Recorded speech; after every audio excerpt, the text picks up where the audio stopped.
Advisors. Hey,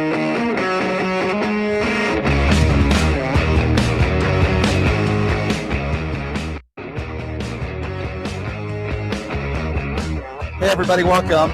Pushing the Limits on a Tuesday. Thank you so much for joining us. And obviously, a lot of news over the course of the last several days. And we're going to be giving you some updates on what took place at Brown University, update on the investigation from the tragic shooting in Australia. And of course, we have a lot of new information on Pete Hegseth on the record talking about the second boat strike that doesn't even seem like Congress is going to be getting a look at that, and more fallout and defense from MAGA on the right when it comes to Donald Trump's despicable statements he made about Rob Reiner. Don Lemon is going to be joining us at the bottom of the hour. My friend Don is great, and he's been very outspoken, rightfully so, about Donald Trump's behavior, particularly the statements he made about Rob Reiner, which are just beyond the pale. To talk to us about all of this stuff, always a pleasure. Always love having him on. The editor-in-chief of Midas Touch joining us. Of course, I'm talking about the awesome Ron Filipkowski joining us now on the show. Ron, it's a pleasure to see you, my friend. I know you guys have been very busy the last couple of days. How you doing? Good. Yeah, just following all this Susie Wiles fallout. It's really circle the wagons time at the White House today. Yes, it is. Let's start there, by the way, before we talk about some other things. Right. So all these quotes from Vanity Fair, and everybody, not everybody, but a lot of people in the White House administration all tweeting out at the same time in defense of Susie Wiles. Tell us a little bit about this story, because you guys have been covering this. Yeah, I mean, it was pretty wild to watch it kind of play out. I woke up this morning to the article, and I read it. It was pretty long, and I was like, wow. I mean, I think it's just one of those moments where, like, she spent a lot of time with him, and this reporter is pretty well known as far as, like, being able to do deep dives on people. And he started this back in March. So you think about it. He interviewed her 11 times over the course of 9 months. So this was a very, it's sort of like he played the long game. When you talk to somebody, I know this has happened to me. When you talk to reporters long enough, you might say something a little bit controversial mixed in there, and then you later read it and you're like, ooh, yeah, I did say that. And you're like, I kind of wish I hadn't, or I didn't think they were going to put that in the article. And this was sort of like filled with those moments, though, not just one or two.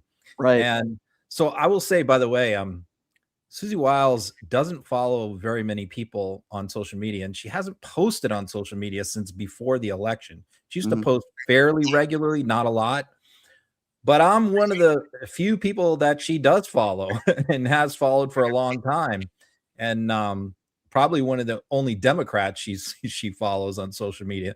So I kind of like the fact that, the White House chief of staff reads a lot of what I put out, which is all very anti-Trump, anti-administration. So probably she does that because she, wants to get a good feel for what Democratic influencers and journalists are writing about them. But yeah, I mean, the article was explosive. I thought, especially the stuff she said about Vance, not so much Rubio, but a few others. Musk was certainly pretty bad. She certainly painted a picture of just complete chaos, people not necessarily getting along with each other. And I thought it was very interesting because I saw a couple of statements that came out like right after the article from cabinet officials, and I'm like, Then I saw like 3, 4, and then I checked them all because I follow all of them, and literally like 20 Trump cabinet officials all put out tweets supporting her at the exact same time. So you think a mass email? Obviously, they got orders to do that. Right, a mass email came down from the top, either Trump, right, or it could be Caroline Wiles and Leavitt. Yeah, right. Yeah. Right. Yeah. Just hilarious. And the only one who didn't was Hegseth, because he was in the middle of the briefing for Congress on the Venezuelan boat thing. But then literally, like, I went and checked his account like 5 minutes after he got out of that briefing, he also posted something. And I mean, the reaction is kind of ridiculous because it's like, they're not even disputing that any of the quotes are accurate. What they're complaining about is like, he didn't put in all the positive stuff we said about Trump. And it's like, it's not like a propaganda piece. Like, we're not going to, they're not going to print like Donald Trump is the greatest president in the history of the world. Right. I mean, and I will say they printed a lot of positive stuff. She said this is the greatest cabinet ever assembled, which is ridiculous, completely ridiculous. But I mean, they put that in there. They put plenty of positive stuff in there. They're just complaining. They're just trying to deflect and do damage control. I mean, Levitt jumped on Fox News first thing this morning and tried to put the fire out there. I guess Vanity Fair won't be getting a media credential to the Pentagon anytime soon. I guess that's what. Well, that's what Vance is in Pennsylvania today, trying to tell them how good the economy is, and A+++. He was asked about it, and he said, yeah, because she said he was a conspiracy. She said two things: he's a conspiracy theorist, and that basically what she said is like Rubio. She was asked, Rubio and Vance both absolutely hated Trump in 2016 and said some of the worst, some of the things that you and I say about Trump, they were saying about Trump back then. Terrible things about him, right? And so she was asked about each of their transformations, about how they went from big Trump critic to all of a sudden acting like they love Trump. And what she said was, for Rubio, was very difficult for him, that he really had to like wrestle with his conscience. And it was a long where he had to kind of like make peace with the fact that he was doing business with Trump. But Vance, she said, was a totally different ballgame, that it was just a very cynical, naked political calculation. He needed Trump's endorsement to win the Senate primary. Right. And so he just completely changed to get himself in this position. So Vance was asked about it today, and he said, well, I think the takeaway from this is that we shouldn't talk to the media anymore. Yeah, that's what he said. No more mainstream interviews or something along those lines, which is, again, absolutely ridiculous. And that's why we call it a wannabe dictatorship. It's insane. Ron, I have to ask you, I try not to let the things we talk about or I talk about on this show affect my personal life in any way. But the statements that Donald Trump made about Rob Reiner, both on Truth Social and then doubling down yesterday, I'm not going to lie, it affected me because I was a big Rob Reiner fan. I think he was a good, decent man. Sure, he criticized Donald Trump, but he said all the right things after Charlie Kirk was assassinated. I think we could agree. He was a good man. He did a lot for charity. And when I first saw that Truth Social message, I actually thought it was fake. I couldn't believe, as bad as I know Donald Trump is with no empathy, I didn't even think he said that. And then he doubled down on it yesterday. And I was just livid all day yesterday, outside of work, before work. And today, I just cannot believe the president of the United States behaves this way. I mean, just what are your thoughts on this as a whole? Well, I think that we were waiting for him to put out a statement, after the news went, and we kind of had America is basically processing the whole thing. And, I was reading all the MAGA Republican pages and stuff, and they were all like, we're not going to be like the left and celebrating Kirk's death, as if this was like, there was no like elected official Democrats doing it, no media members doing that, no prominent Democrats doing that. It was just random people on the internet that did that. But, they were saying, we're not going to be like them. We're going to be positive. And they were saying like almost all positive things about Reiner, even the hardcore right wingers, hey, I loved his movies. They were all trying to find something positive to say, which was nice. Sure. And I'm like, oh, maybe this is actually going to happen. But then we're waiting for Trump. And I figured Trump was probably going to take like a little jab. I thought, like, poke him, but say a bunch of positive things in along amongst the jab. Like, I thought maybe call him like a communist or a Marxist or something, whatever. Mm-hmm. But the post comes out, and I thought, all of us at Midas in our group text were like, this is probably the worst post he's ever made.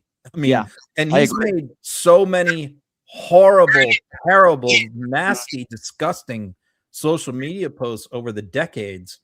And I really believe that this was the worst one I've ever seen. It was just from top to bottom, from beginning to end, one of the most reprehensible things that I've ever seen. And so I then went back and to the MAGA people and was checking their reaction to what Trump said. And here's what happened. The hardcore, like your Posobics and, your paid influencer, your Benny Johnsons, the worst of the worst, immediately changed and were like, yeah, what Trump said, but the vast majority of them were calling him out. They were like, no, Yeah. this is wrong. This is wrong, dude. This is not it, and they just spent hours saying the left is terrible for what they said about Kirk. And yet here's their leader. Here's the president of the United States, not some rando dude on Twitter with 9 followers, the president of the United States doing this. Yep. And the backlash was pretty strong. I even went on True Social, and that's the most hardcore. The hardcore QAnon nuts are on there. And even 80% of their replies were negative to him. And the only time I've ever seen that before on True Social was when he was bragging about the COVID vaccine. Right. Yeah, that's saying something. Now, I know you're on good terms with Laura Loomer. At least you guys communicate. Yeah. Laura Loomer was one of those people that, doubled down on the president's comments. She's been, even by her standards, losing it the last couple of days. She's been calling on all Muslims to be deported after the horrific attack in Australia. She's claiming that it was a Muslim that, and many others, by the way, not just her, that committed the atrocity in Providence, Rhode Island, when nobody seems to know that. Meanwhile, Donald Trump is praising the FBI while they arrested the wrong person who was in custody for 19 hours and blaming the university. Have you talked to Laura Loomer in the last few days? I mean, she seems to be, if she hasn't already, losing it again. And doubling down. And then she posted or reposted a tweet allegedly by Rob Reiner that was fake. That was completely a fake image that Rob Reiner never even tweeted out. That's going around. Yeah. Crazy. I mean, even by her standards, just crazy. Yeah. I don't think she intentionally posts fake stuff. I think she posts fake stuff all the time. Yeah. But I don't think that. I think she just doesn't check, things, and that was going around, and so why not take it down, Ron? Why doesn't she just take it down after people correct her on it? That's the part that I don't understand. Listen, I posted a fake image, and I owned it, and I didn't know it was fake of Tyler Robinson. Yeah, I posted an image of Tyler Robinson. It looked like he was wearing a Trump shirt. And then when a couple days later, when I found somebody had told me, hey, that's a Photoshop image, I took it down and I said on the air, hey, I didn't know. I was wrong. Why doesn't she? I mean, we are, there's so much fake stuff out there that, I mean, we're pretty fanatical about not doing that. But even as fanatical as we are, and we all fact check each other before we put stuff out. I mean, all the time we see stuff and we're like, is this real? And, we're honestly, like some of the best in the business at identifying like what's real and what's not on the internet. So when, 8 or 9 of us get together on something and we say, yeah, that's legit, it's legit. So I understand like people who don't have that sort of support system that we have, who are just solo operators out there, can get fooled from time to time. But you're right. You immediately take it down, and she doesn't do that because really, like, she doesn't really care. She doesn't care who she hurts or whatever. She just puts stuff out, and it doesn't really matter to her whether something is accurate or not. The 2 things that she is crazy about, that obviously, look, I disagree with her on almost everything, but the 2 things that she's the craziest about that I don't even communicate with her on is mass shootings, where just in the immediate aftermath of mass shooting, she always spews out just a mountain of disinformation, lies, misinformation, conspiracy theories. And Muslims. I mean, she has had for over a decade now an absolute hatred of all Muslims and Islam, and she's Jewish, and she's just very, very militant. She doesn't think it's a legitimate religion. She thinks it's a cult. She thinks basically all Muslims are evil and should be deported. So yeah, I mean, that's her. Well, you know what I take even bigger issue to, as you know, there was a Muslim, a Syrian Muslim, who was the hero that day, who took out the father, took his gun. You won't hear Laura Loomer talk about that at all. In fact, the only time she did talk about it is that this was a Christian, not a Muslim, which, by the way, is a lie. How do we know this? Is because members of this guy's, he's already done an interview, and members of this guy's family said that he's a Syrian Muslim. And she says, but this is not the first time someone on the right has done this. There's a guy that did this show, Will Chamberlain, very far to the right, and he disagrees with Mehdi Hassan and others that disagree with people that are brown on the right. It's like, it seems to be ongoing. They say denaturalize and deport. it seems to be a pattern by the right now. If we disagree with you and you happen to be an immigrant or brown, denaturalize and deport. It's the epitome of racism, is it not? Yeah, I mean, it's cheap clickbait on the right. I mean, every time you go after Muslims and talk about deporting people, you're going to get 1,000 likes in 10 minutes, and that's their crack cocaine. These people, they live off those social media clicks.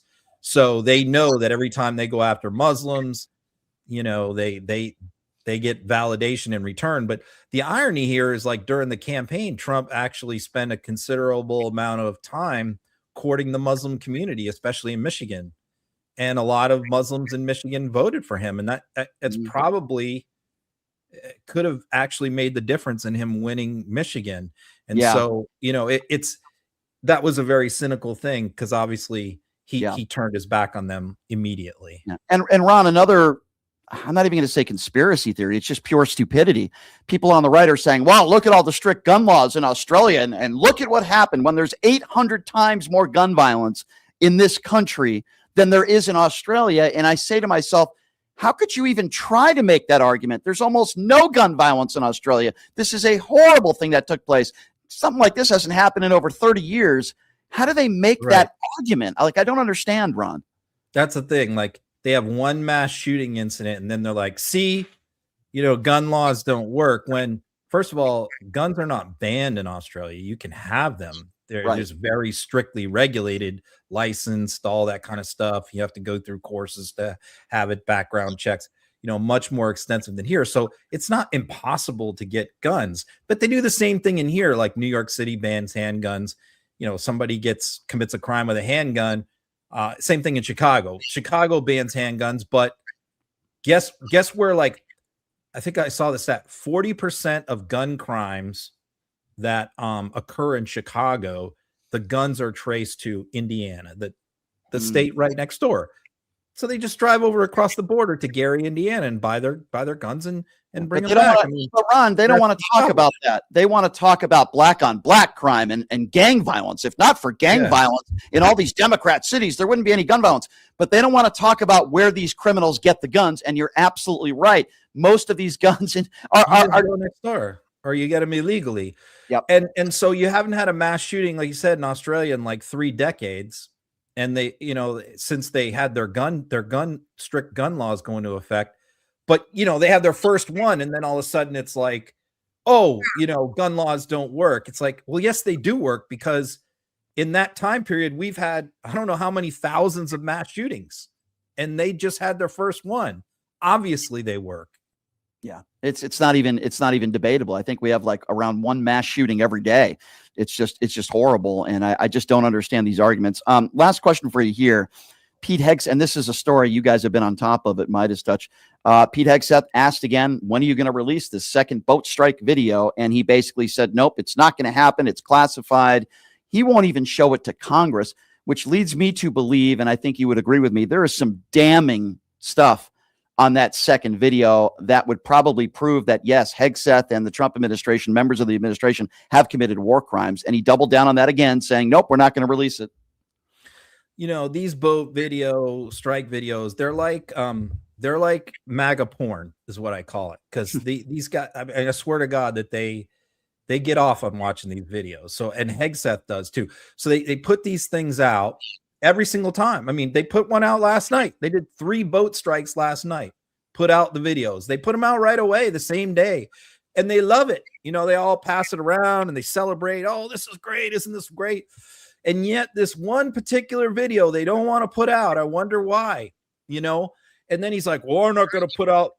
He said today, it's a top secret video. We're not going to put it out on it. It's like, dude, we're not necessarily asking for any classified information here, but they put out video of the first strike from that day. Why won't they put out the video of the second strike? Because they know there's people there floundering in the water, wanting to be rescued, and they violated every rule of war, international law. And look, keep in mind, Pete Hegseth, his whole book was about complaining about the Geneva Convention and the laws of war and rules of engagement. He wrote an entire book about that. So we already know that this is his deal.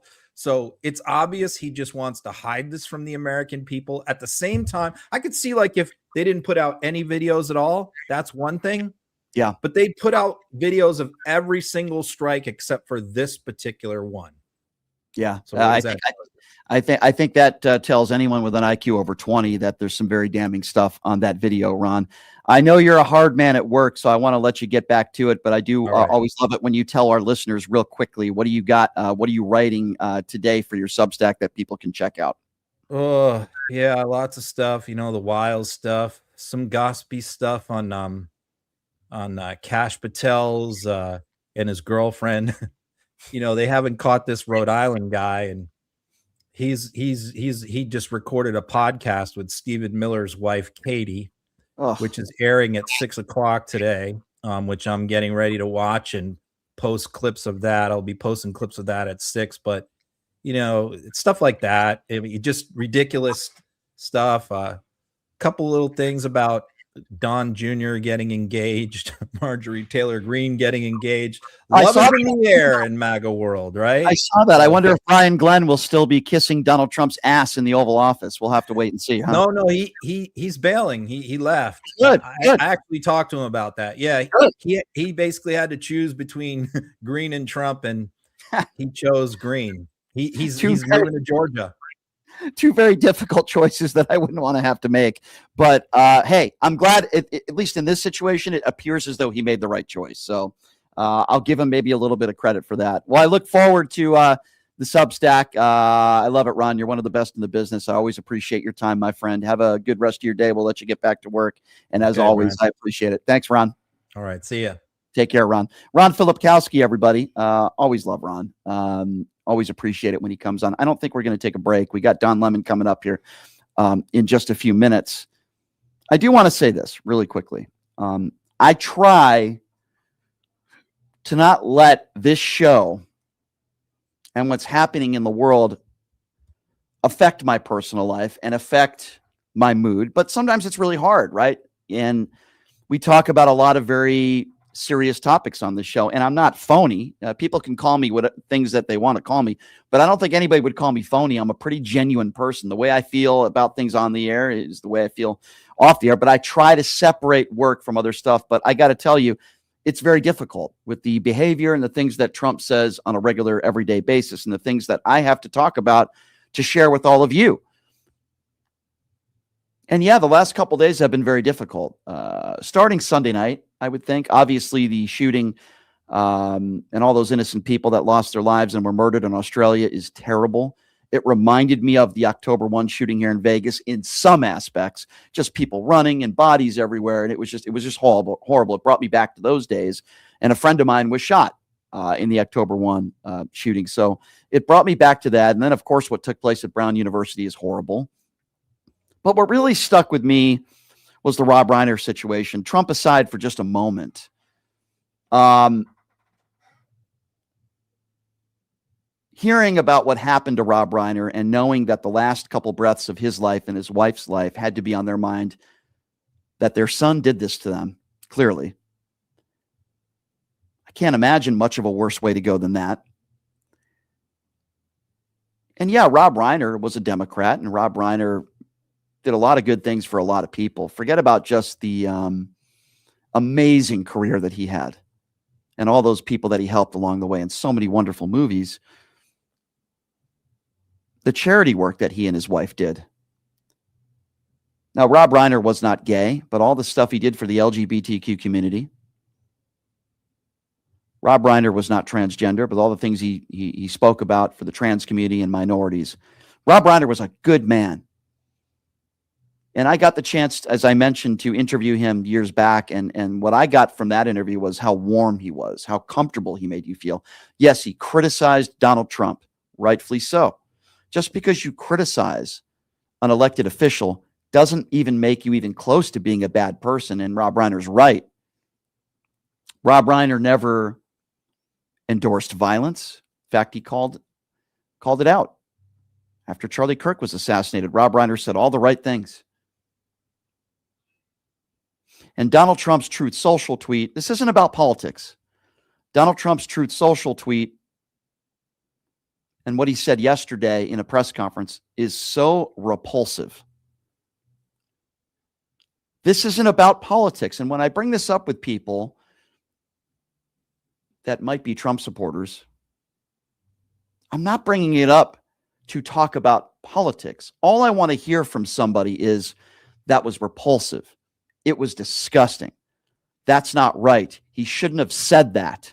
I don't need to get into, geez, I can't believe you voted for him and all those other things. I mean, I could, but I don't want to. And this is important to me, not just because I do a radio show and this is what I do for a living and I cover politics. It's important to me in my personal life too. I don't want to be surrounded around somebody that can't at least call out what Donald Trump said yesterday was beneath the pale. It was despicable. It was disgusting. And as a human being, because that's really what we're talking about here. We're not talking about politics or whether you're a Republican or a Democrat. That's not really what I'm talking about here. I'm talking about if you are a decent human being, which I would like to think I hang out with a lot of decent people, you need to be able to say, this is awful, it's wrong, Donald Trump shouldn't have done that, because there are a good amount of people on the right that are at least saying that, Tim Pool being one of them. I'm doing his show tomorrow. I give Tim credit for tweeting that out. He's right. And yes, there are other Republicans that have spoken out. Clearly not enough. There's only a few elected officials that have called out the rhetoric. And I don't want to hear, well, Joe Biden said this, this, and this. There's nothing that one Democrat elected official has said when they were president that even comes close to Donald Trump's behavior. We are not talking about people on social media, as Ron Filipowski pointed out, with 8 or 9 followers that said some horrible things about Charlie Kirk the day Charlie Kirk was murdered. That's not what we are talking about here. There is a much higher standard, and it is much more important for the president of the United States, no matter who you are, to show a sense of class and a sense of leadership, or at a minimum, don't say anything at all. All right, we're going to take a quick break, and when we come back, Don Lemon will be joining us. You're listening to Pushing the Limits right here on KSHP. Hey, everybody. Are you struggling to find a pizza place that reminds you of Brooklyn? That true blue New York style pie? Well, worry no more. Stallone's Italian Eatery Pizza is a knockout. We're located at 467 East Silverado Ranch Boulevard, just off of Premier Road, half a mile east of South Point Casino, just minutes from the Las Vegas Strip. Come by and grab a slice of pie. Plus, check out our Brooklyn-inspired Italian cuisine. Our sandwiches are super hero, that is, because why be a sub when you can be a hero? Stallone's Italian Eatery is here to serve you phenomenal food, Vegas. Forget about it.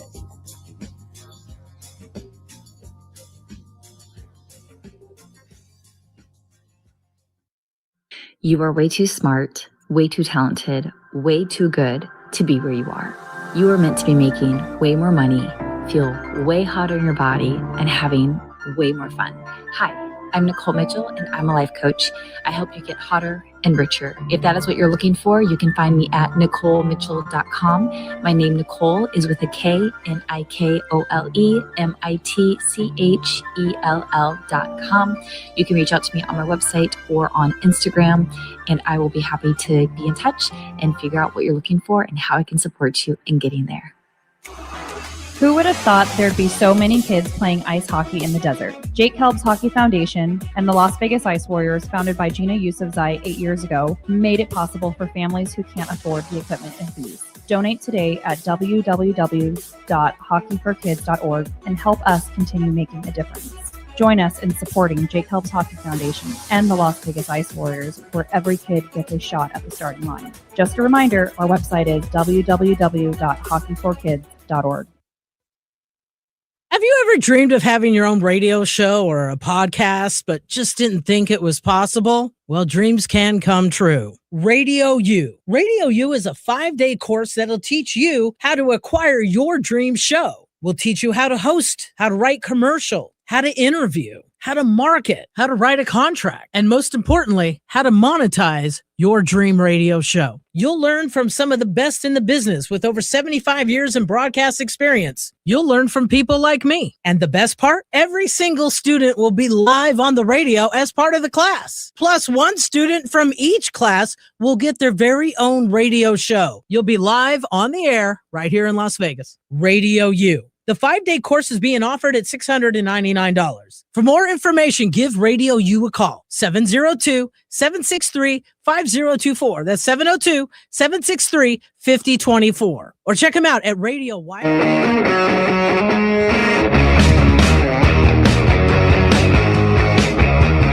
All right, welcome back. Pushing the Limits on a Tuesday. Thank you so much for joining us. We just had Ron Filipkowski from Midas Touch on, obviously covering all the breaking news. And, I gave a personal story of, if you can't condemn the comments that Donald Trump made yesterday about Rob Reiner, then I just simply don't want you in my life. I'm sorry. That's just how I feel. Those are my values.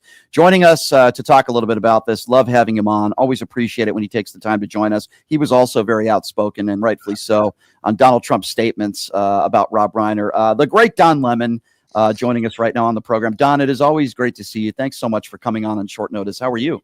Hello, Brian. I am well.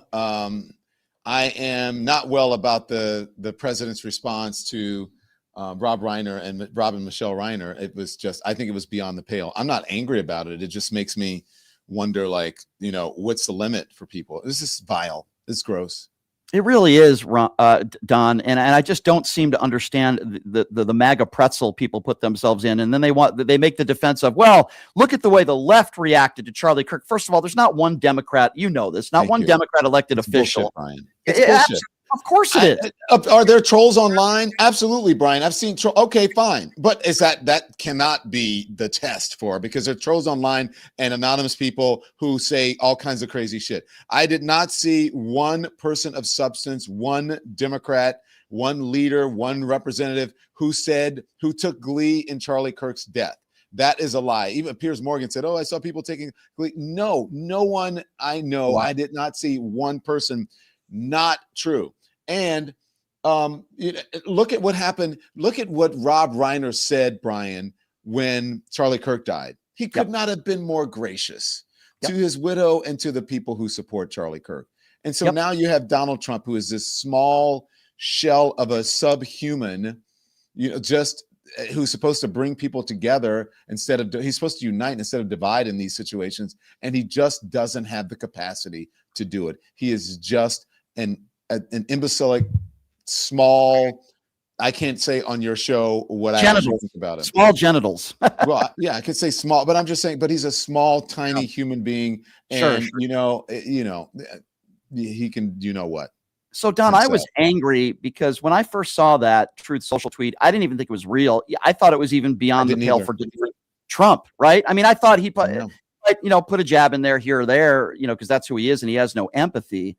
But I'm just amazed that he went as far as he did. And listen, to some people's credit, Brian, this is beyond empathy. This is beyond empathy.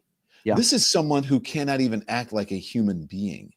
It's someone it's like he's like a gutter person that you see during Halloween that lives under the city and is like, blah, blah, blah, blah. And if you listen to the way he speaks, everything is like this. I didn't like Rob Reiner. I couldn't think he was horrible.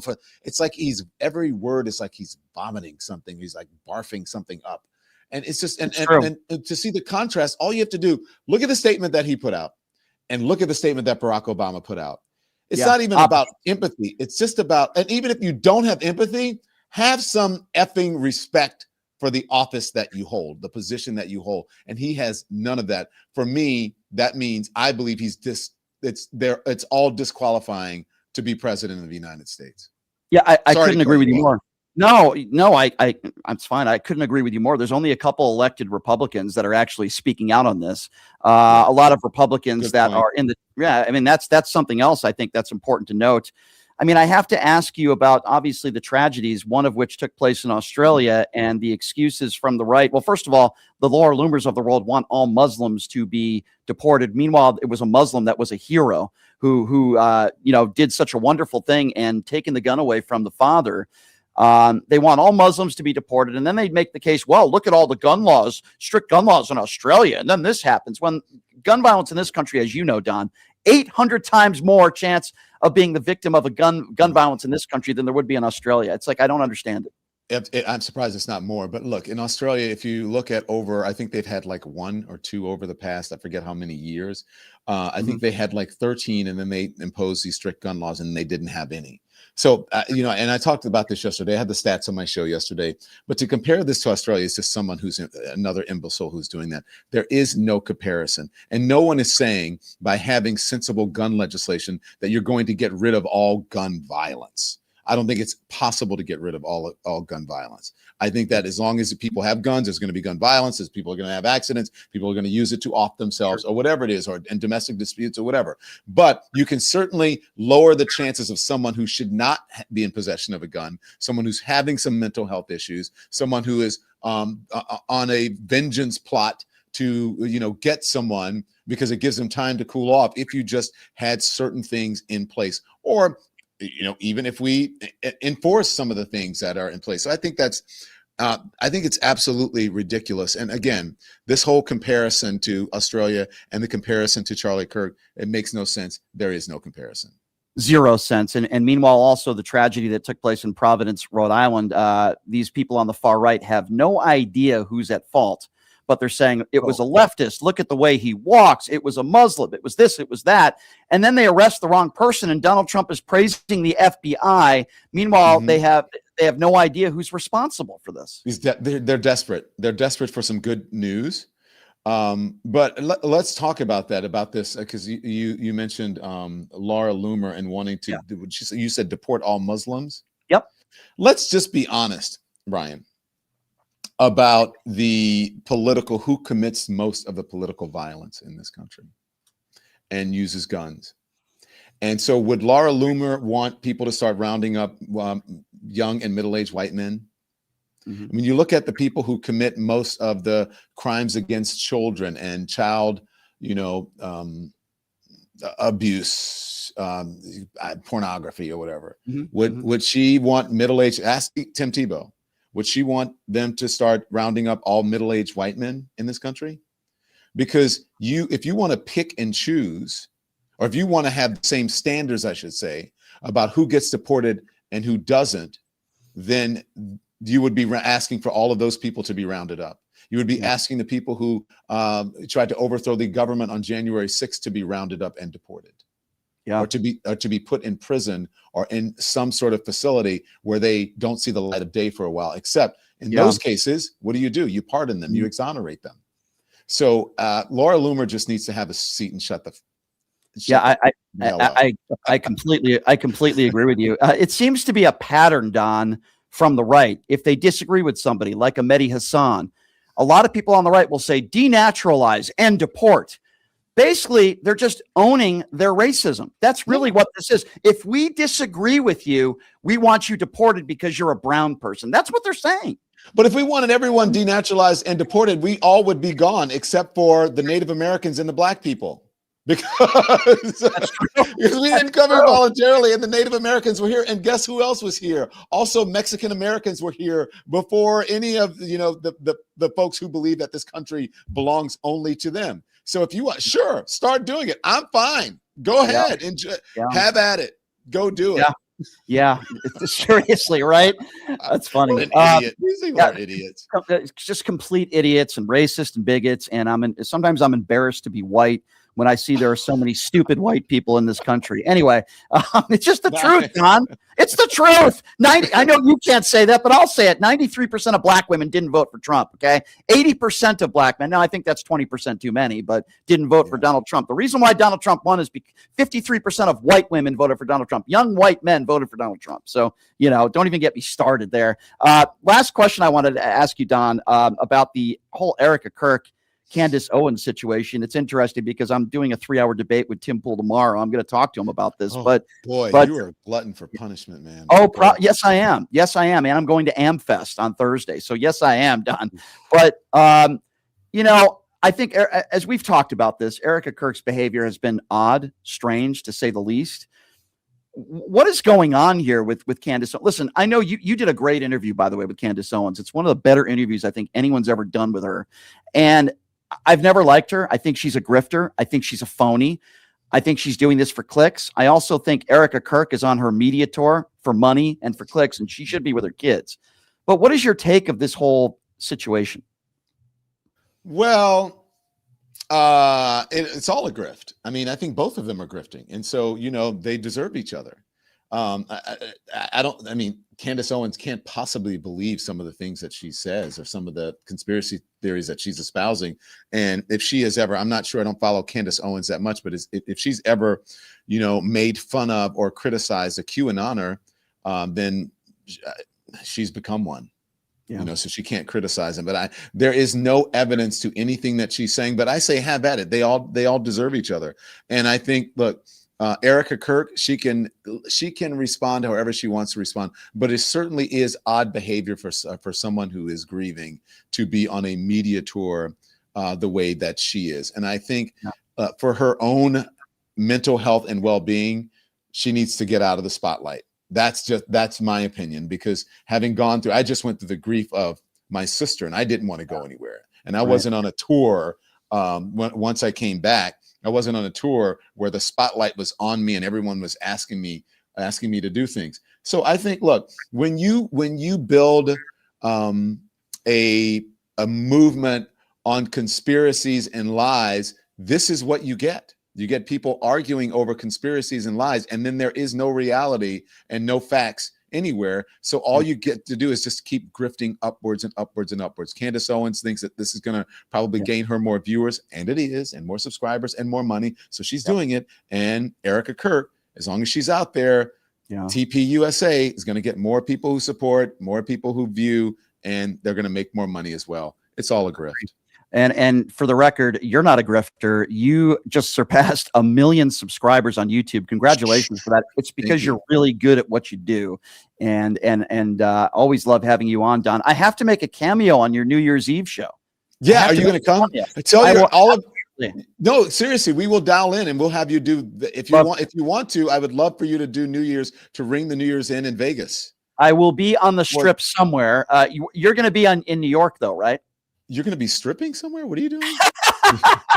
No, I won't be doing that. Nobody wants to see that. But I'm going to be in New Orleans. I'm in New Orleans. Oh, We're doing New Orleans New Year's Eve. We're not even like New York is. There are so many people there who are covering New York, and that's all well and good. My thing is New Orleans. I'm from Louisiana, and there's no other city in this country or in the world like New Orleans, and no other city parties like New Orleans. So we're going to have a great time. Yeah, I'm going to be on the strip somewhere. I usually am. Not stripping. Maybe other people will, but I will not be doing any stripping. But I would love to be in any way, shape, or form part of what you're doing, Don. I love you, and lucky to call you a friend. And please keep up the great work. We need people like you to keep going. I know it's hard. You got to keep doing what you're doing. Thank you. Thank you. Hey, listen, did you see my taxi moment? Go check it out on my Instagram. I got into a taxi in New York City. There are like hundreds of thousands of taxis in New York City. Yeah, or ride shares or whatever it is. And then and millions of people, and I get into this taxi and I hear the theme music to my show, and I thought it was on my phone, and I was like, oh, I must have left my YouTube open, and I turned the volume down, nothing happened, and then I looked and the guy is watching it on his phone on the dashboard. That's so on cool.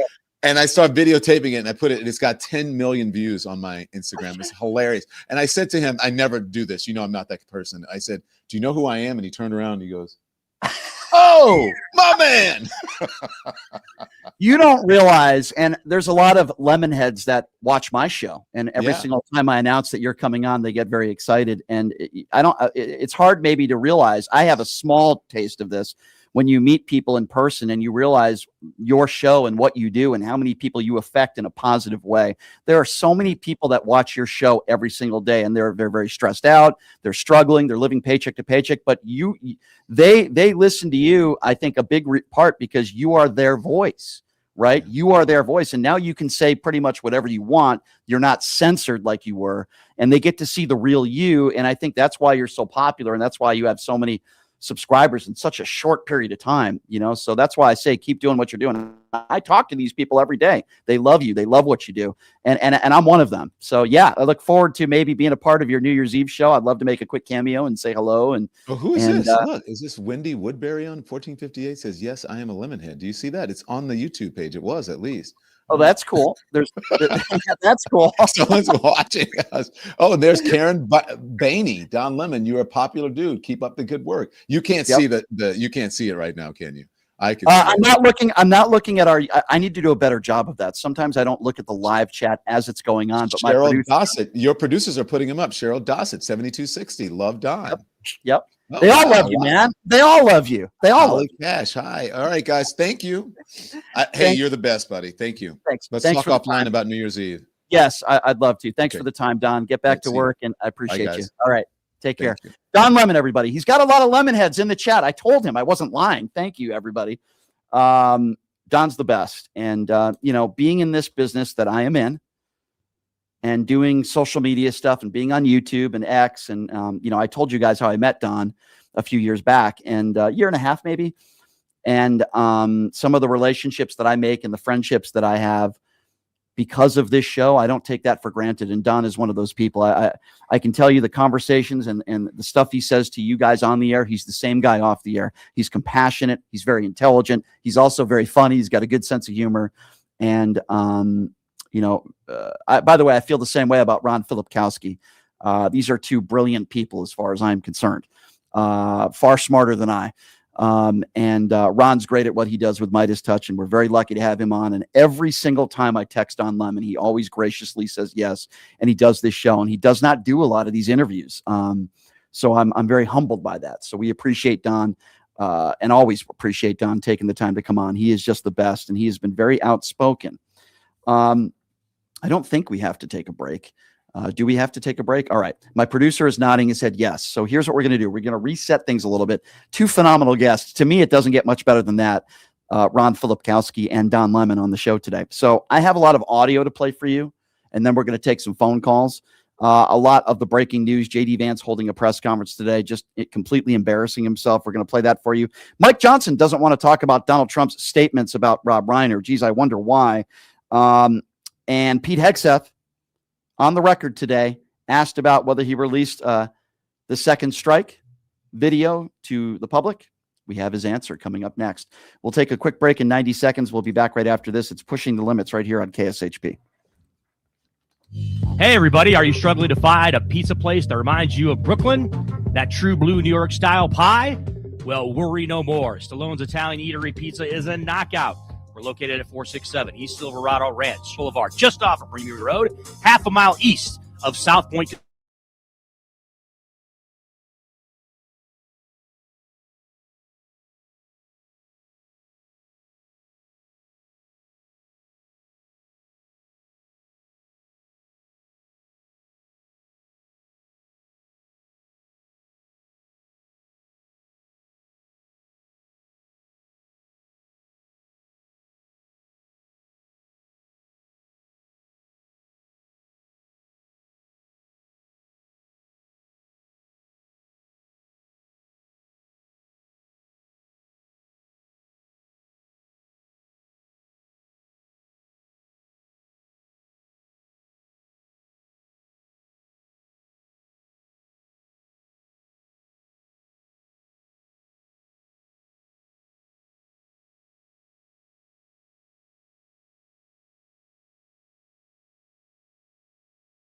Kids playing ice hockey in the desert. Jake Helb's Hockey Foundation and the Las Vegas Ice Warriors, founded by Gina Yusufzai 8 years ago, made it possible for families who can't afford the equipment and fees.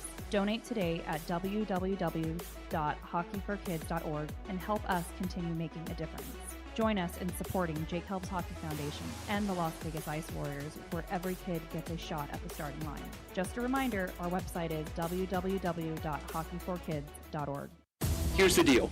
The country's a mess, and America's youth is stuck at the center of a tug-of-war between propaganda, billionaires, and political clowns who think TikTok is a national security threat, yet can't open their own email.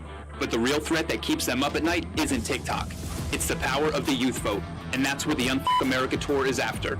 We're traveling the country, hitting campuses and cities, exposing the right wing's playbook and calling out all the tricks they use to hook young people. We saw the youth vote shift in 2024, and if we don't reclaim that momentum now, we lose the future, our future. We're not bankrolled by billionaires, corporations, or dark money. We're backed by regular people like you, who won't sit back while the rich strip this country for parts. We need you to help us stay on the road to push back against the misinformation machine. Click the link in the description or head over to unfuckamericatour.com to donate, because nobody else is coming to fix this mess.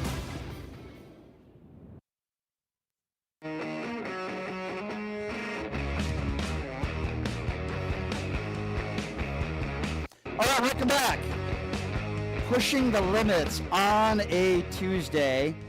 This portion of the program brought to you by Jackson's Bar and Grill, located at Flamingo and Jones. I was just out there the other day watching a Vegas Golden Knights game. You want to check out their Pass the Puck contest, where you could win up to $500 in free slot play just for playing a machine during the game. Check the promotions for more details. Jackson's Bar and Grill, located at Flamingo and Jones. So, a lot to talk about and a lot to get to. As I mentioned, just a programming note for you. I have a very busy week. This is actually a positive, and it couldn't come at a better time because the last 24 to 48 hours have been very difficult to discuss, with the shootings that took place in Australia, the shooting that took place at Brown University, and of course the Rob Reiner double murder with him and his lovely wife. It's a horrible story, and then having to cover Donald Trump's statements, which were tough. So tonight I am going to the Cup, the NBA Finals Cup midseason tournament. And I can't wait. Anybody who knows me well knows I'm a huge basketball fan, and I grew up loving the NBA, idolizing Larry Bird and the Boston Celtics. And I am so excited to watch this game tonight. I wanted to talk about this yesterday because I saw the two semifinal games in Vegas, and I had the opportunity to shake Spike Lee's hand and talk to him for about 10 seconds, but that's great. That's fine. I said a quick hello to Spike Lee, and he was one of my idols as well. So many great movies, just as Rob Reiner was. And Spike will be there tonight as well. So I love Spike Lee. And I watched some great NBA basketball, like second row, and it was a dream come true for me to watch these games that actually matter. So tonight is the finals. Not to get all sports on you here, but tonight is the finals. It's the New York Knicks versus the San Antonio Spurs, and I believe the New York Knicks have one of the best point guards I've ever seen. I mean, I really do think he's that good. So it's going to be a lot of fun. Watching this game tonight. I like the Knicks to win just based on their experience, but Wembanyama and the Spurs have a lot of talent, and they're really, really good. Obviously, Popovich had a stroke, and he's not coaching the Spurs, but his predecessor is a wonderful young coach and very good at what he does. These are two well-coached teams. It could be a preview of the NBA Finals, and I'm really looking forward to the game tonight. So if you see that idiot on TV wearing this cap, that would be me. That'll be tonight, and I'm really looking forward to the game. It's going to be a lot of fun, and I'm heading out there right after the show today after I get a little bit of work done. Tomorrow is going to be a very long day for me. Obviously, I'm doing the show with all of you tomorrow, and then I'm going to be heading over because Tim Pool is doing his show live in Las Vegas. And tomorrow I was invited to do a 3-hour debate with Tim Pool. I still don't know what the topics are going to be, but I will be bringing up some things with Tim Pool that I didn't bring up in my last debate/interview that we are going to talk about. So 3 hours with Tim Pool tomorrow on Timcast Live. So that is going to be a lot of fun, and I'm looking forward to that.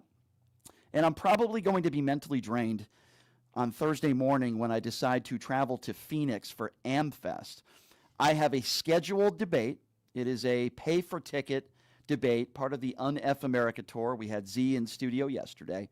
I will be debating Alex Stein in front of a live studio audience, for lack of a better term. They've already sold over 200 tickets, which I think is very impressive.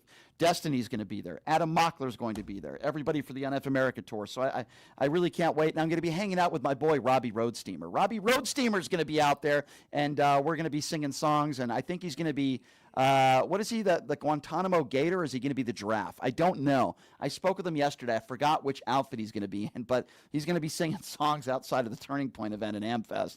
And I can't wait to watch that because I think Robbie's great, and I think he's a lot of fun. So I'm going out to AmFest for a couple days. That's going to be interesting. I'm already scheduled to do a couple podcasts out there at AmFest, so we'll see how that goes. But I'm going to be meeting up with some recognizable people, some people that I can't share that I'm right now that I'm going to be collaborating with out there. So it's going to be a lot of fun. And by the time I come back on Sunday, I am going to be mentally drained, but I'm still going to be back live on Monday. My understanding is Leonard Cardinale is going to be filling in for me Thursday, and there's going to be a different fill-in host Friday, but we are still doing the show, and it's going to be a lot of fun. So with that being said, that's how the rest of my week is going to go. Pete Hegseth today decided to talk a little bit about, because he was asked about it, the second boat strike. He was asked if he's going to release it to the public. Is he going to release it to Congress? Is he ever going to release the second boat strike? Because they've released every other boat strike. Why are they not releasing this one? This is Pete Hegseth's response. Also going to tomorrow allow the HASC and SASC to see the unedited video of the September 2nd, alongside with Admiral Bradley, who has done a fantastic job, has made all the right calls, and we're glad he'll be there to do it. But in keeping with long-standing Department of War policy, Department of Defense policy, of course we're not going to release a top secret, full unedited video of that to the general public. HASC and SASC and appropriate committees will see it, but not the general public. Wait a second. If that's top secret, why have you released every other video? Why is this the one video that is top secret? You haven't even released a portion of the second strike edited, let alone the full version. So my question to Pete Hegseth would be, why is this top secret, but why have you guys released virtually every other boat strike? I think we know the answer to that, because they have something to hide, because they don't want to prove to the American people and the world that they have committed war crimes. That is why. So the woman abuser can continue to make excuses, but we all know the truth. For those of you just joining us on KSHP 100.7, 107.1 FM, 1400 AM, and of course on my website, pushingthelimits.live. We're on YouTube. We're in the YouTube Super Chat. We'll get to that in a moment. We are also on X. We're everywhere. And we appreciate you guys being a part of the show. So J.D. Vance did a press conference earlier today. And he wasn't caressing a couch. He was actually speaking to the media today. And some of the things he said are absolutely, you-know-what, crazy, blatant lies, conspiracy theories. Let's just start with the economy. As you know, Donald Trump the other day said, how would he grade the economy right now? He said A++++. Even though he told parents only to buy a few dolls for their children instead of 30 dolls. He just tried to bail out the farmers with billions of dollars there. And mostly anybody who's an economist, who's not partisan, is saying we're headed towards a recession. For 5 months in a row, inflation has climbed. But yeah, everything's just fine while the American consumer pays for these ridiculous tariffs. So listen to J.D. Vance when he's asked to grade the economy. Have a listen to this. Thank you, Mr. Vice President. This is Irie Sentner from Politico. President Trump last week gave his economy a grade of A++++. What grade would you give the economy today? A+++.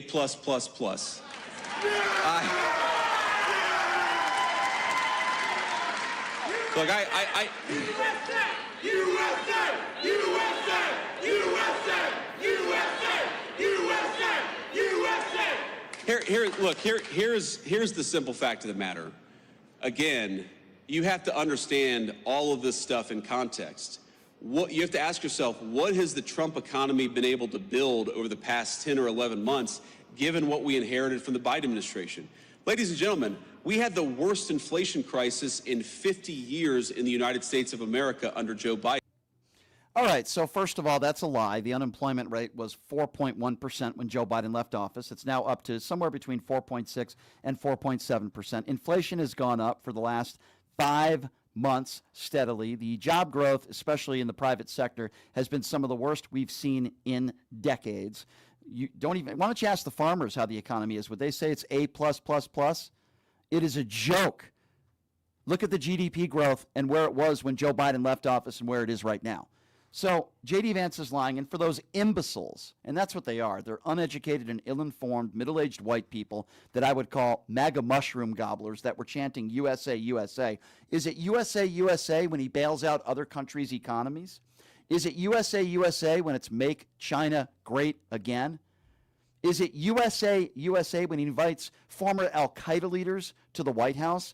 Is it USA when he gets in bed with those at Qatar that are domestic terrorists or those that support terrorists? I'm just throwing that out there. That's what I would ask J.D. Vance. Listen to J.D. Vance now talk about the reason why homes are so expensive right now is because of illegal aliens. Folks, you cannot make this up. This is J.D. Vance's explanation. Because we're starting to get those illegal aliens out of the United States of America. Those criminals, those gang members, those people who are taking homes that ought by right go to the people in this room and your children and your grandchildren. It's simple economics. If you have fewer people, fewer illegal aliens trying to buy homes, that means American citizens are going to finally be able to afford a home again. It's very, very simple economics. Very, very simple. So let's blame, if not Joe Biden, if we're not going to blame Joe Biden, if we're not going to blame Pete Buttigieg or Barack Obama, let's just blame immigrants for the reason why the housing crisis continues and is getting worse. Yeah, that's a great explanation, JD. The question now comes to affordability and liability for the administration and for Republicans. Listen to J.D. Vance try to weasel himself out of this one. Mr. Vice President, thanks for taking my question. I'm Hannah Brandt from News Nation. As I'm sure you know, recent polling shows most Americans don't approve of how the Trump administration is handling the economy. I hear what you're saying, that it's going to take time to fix things, but the political reality is that the midterms are next year.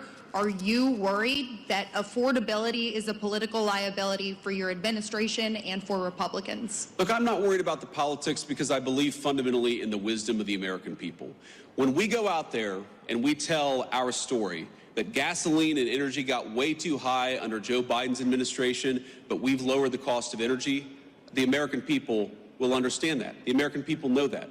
When we go out there and talk about the fact that the affordability crisis that happened under Joe Biden's administration made a lot of Americans poor and working every single day to put money back in their pocket, I think the American people will understand and agree with that. Of course, they're going to be the ones who make the final decision.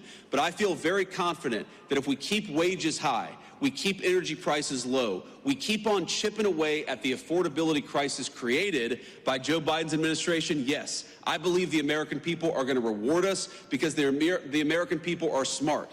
They know Rome wasn't built in a day. They know what Joe Biden broke is not going to get fixed in a week. We got to stay with it. We got to keep on working on bringing good jobs and money back into the United States of America. And that it already has paid major dividends for the American people. It's going to pay a lot more in the year to come.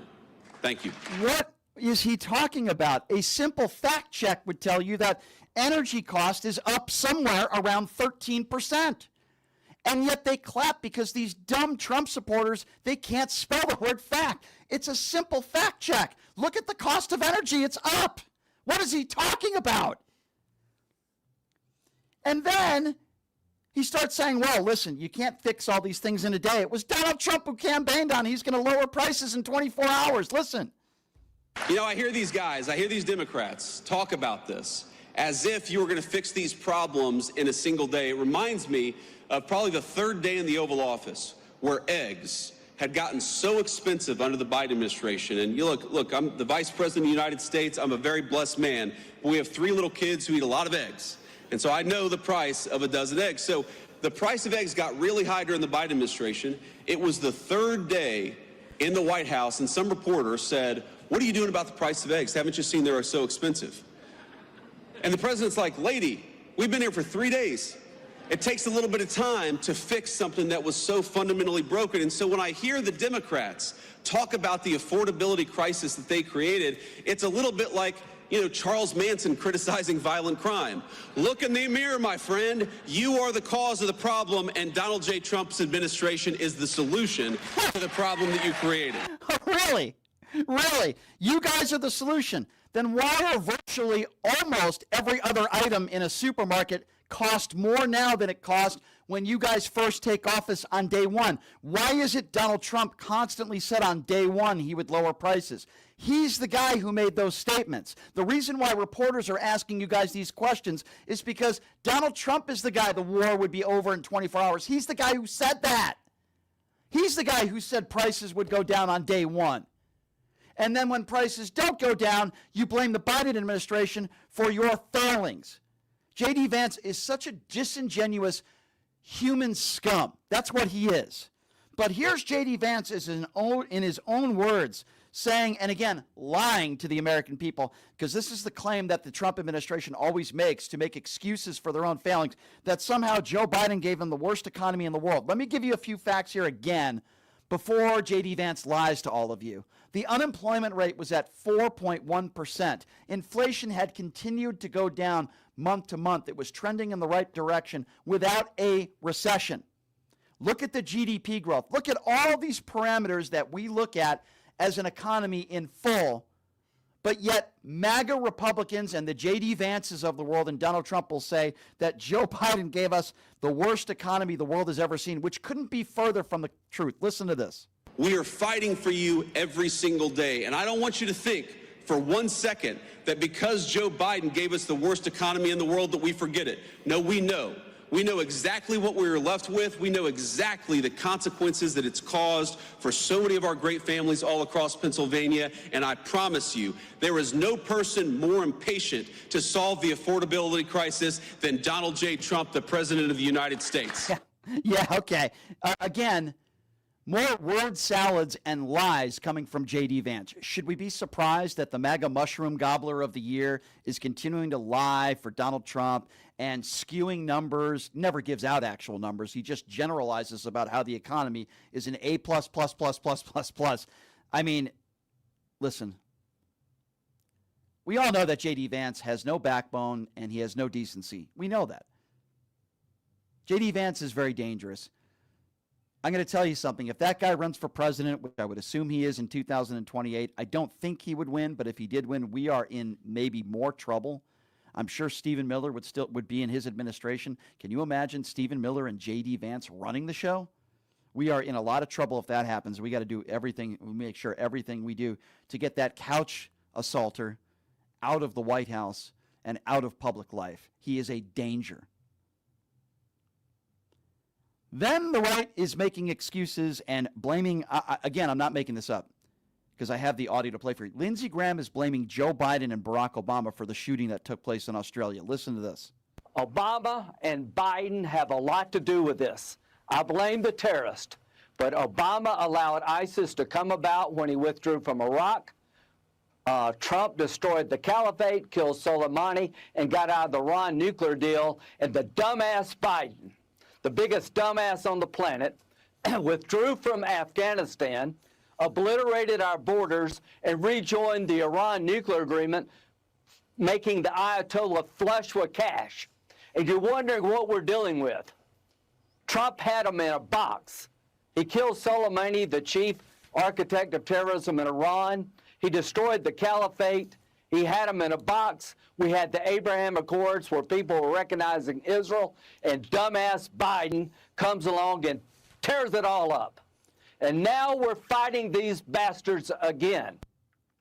What Lindsey Graham fails to realize, or again, is lying or unaware or doesn't want to talk about on a network like Fox News, is that Donald Trump negotiated with the Taliban and released 5,000 Taliban terrorists. His withdrawal, according to Mr. Bolton, was the same of Joe Biden. Now, obviously, it wasn't a very good withdrawal when people lost their lives, but what they forget is that many lives, American soldiers' lives, were lost in Afghanistan under Donald J. Trump. By the way, he did not go to one of those funerals. Lindsey Graham is calling Joe Biden dumbass. Is Lindsey Graham ever called Donald Trump any name at all in the last, 8 years?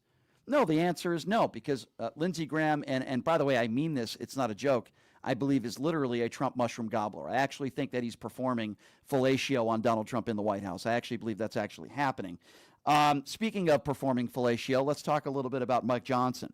Mike Johnson was asked yesterday in D.C., do you have anything you would like to say about the President of the United States and his statements about Rob Reiner? I want you to listen to this fake Christian with absolutely no backbone dodge the question. Listen to this. Mr. Speaker, do you condemn Trump's post about Rob? What are your thoughts about what President Trump said about Rob Reiner at his press conference today? I don't do ongoing commentary about everything that's said by everybody in government every day. We are trying to bring down healthcare costs for the American people. They're very important votes, very important issues, and that's what we're focused on. I gave commentary this morning, and you all heard it.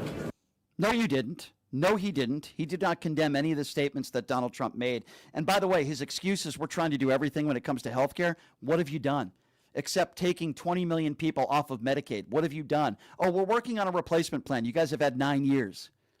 And that's the excuse he makes. Listen, all he had to say was, listen, I don't agree with the comments that Donald Trump made. I thought they were inappropriate. And then, okay, you made a statement on the record. You disavow. That's it. These guys are such cowards, and Mike Johnson is one of the worst Trump mushroom gobblers of them all. And Johnson, this is Mike Johnson saying that House Republicans now have been working every day, delivering results when they were on vacation for like 2.5 months. Listen to this.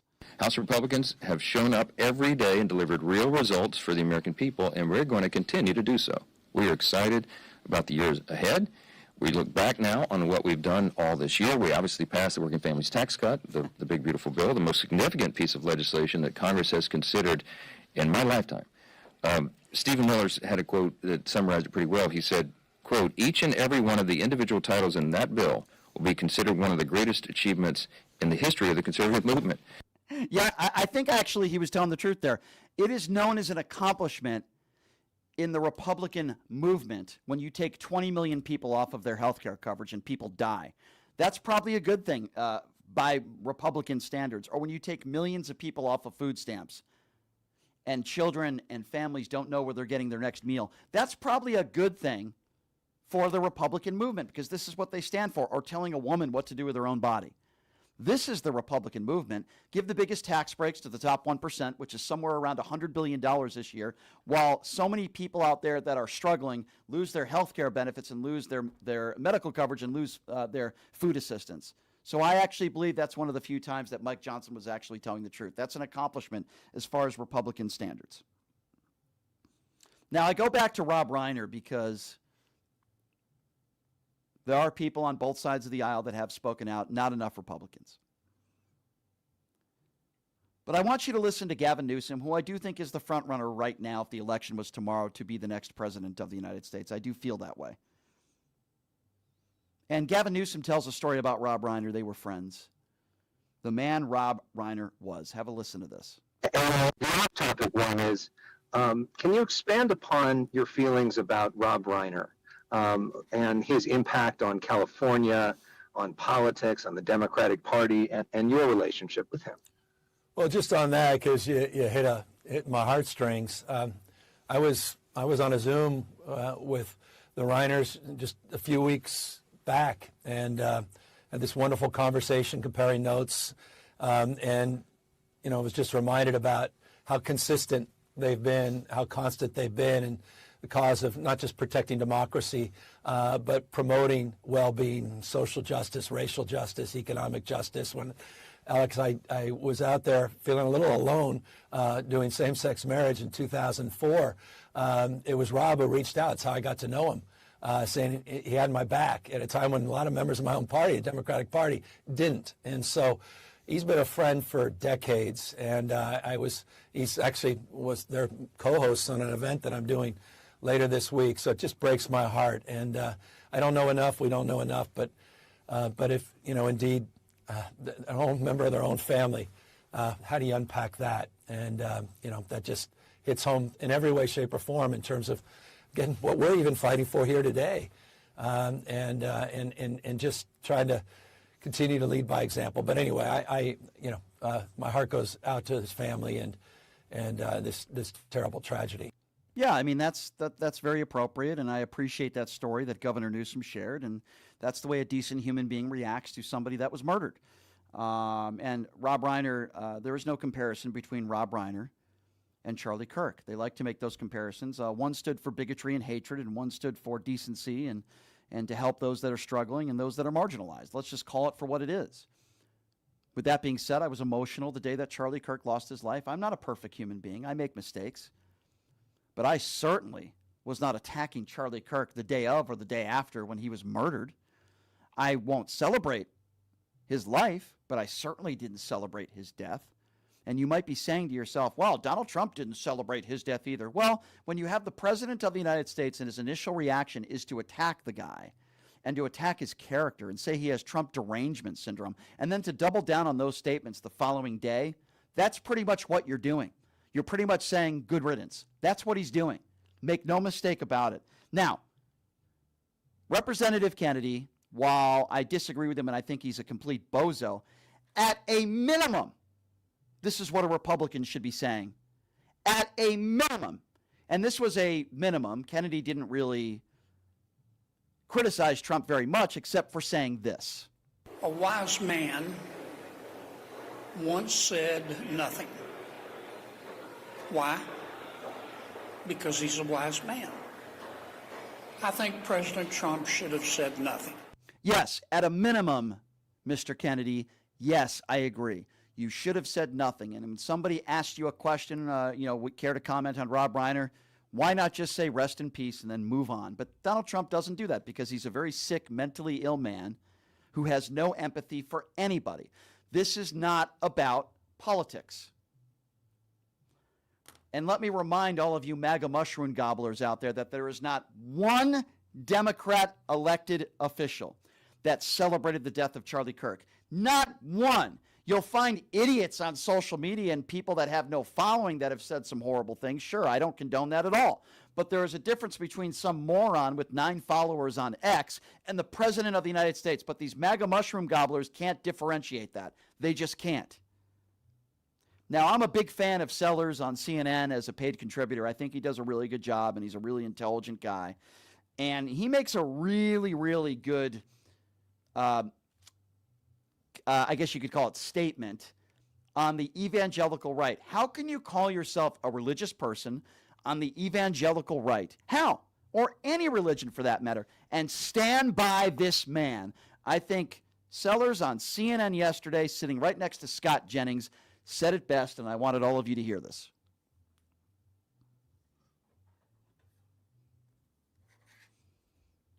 And I think we lost the audio. I don't know what happened, but we'll get to the audio here in a moment. And the audio that I wanted to get to was Sellers from CNN, who I thought did a really good job in calling out Scott Jennings and calling out some of the MAGAs that are on the panel.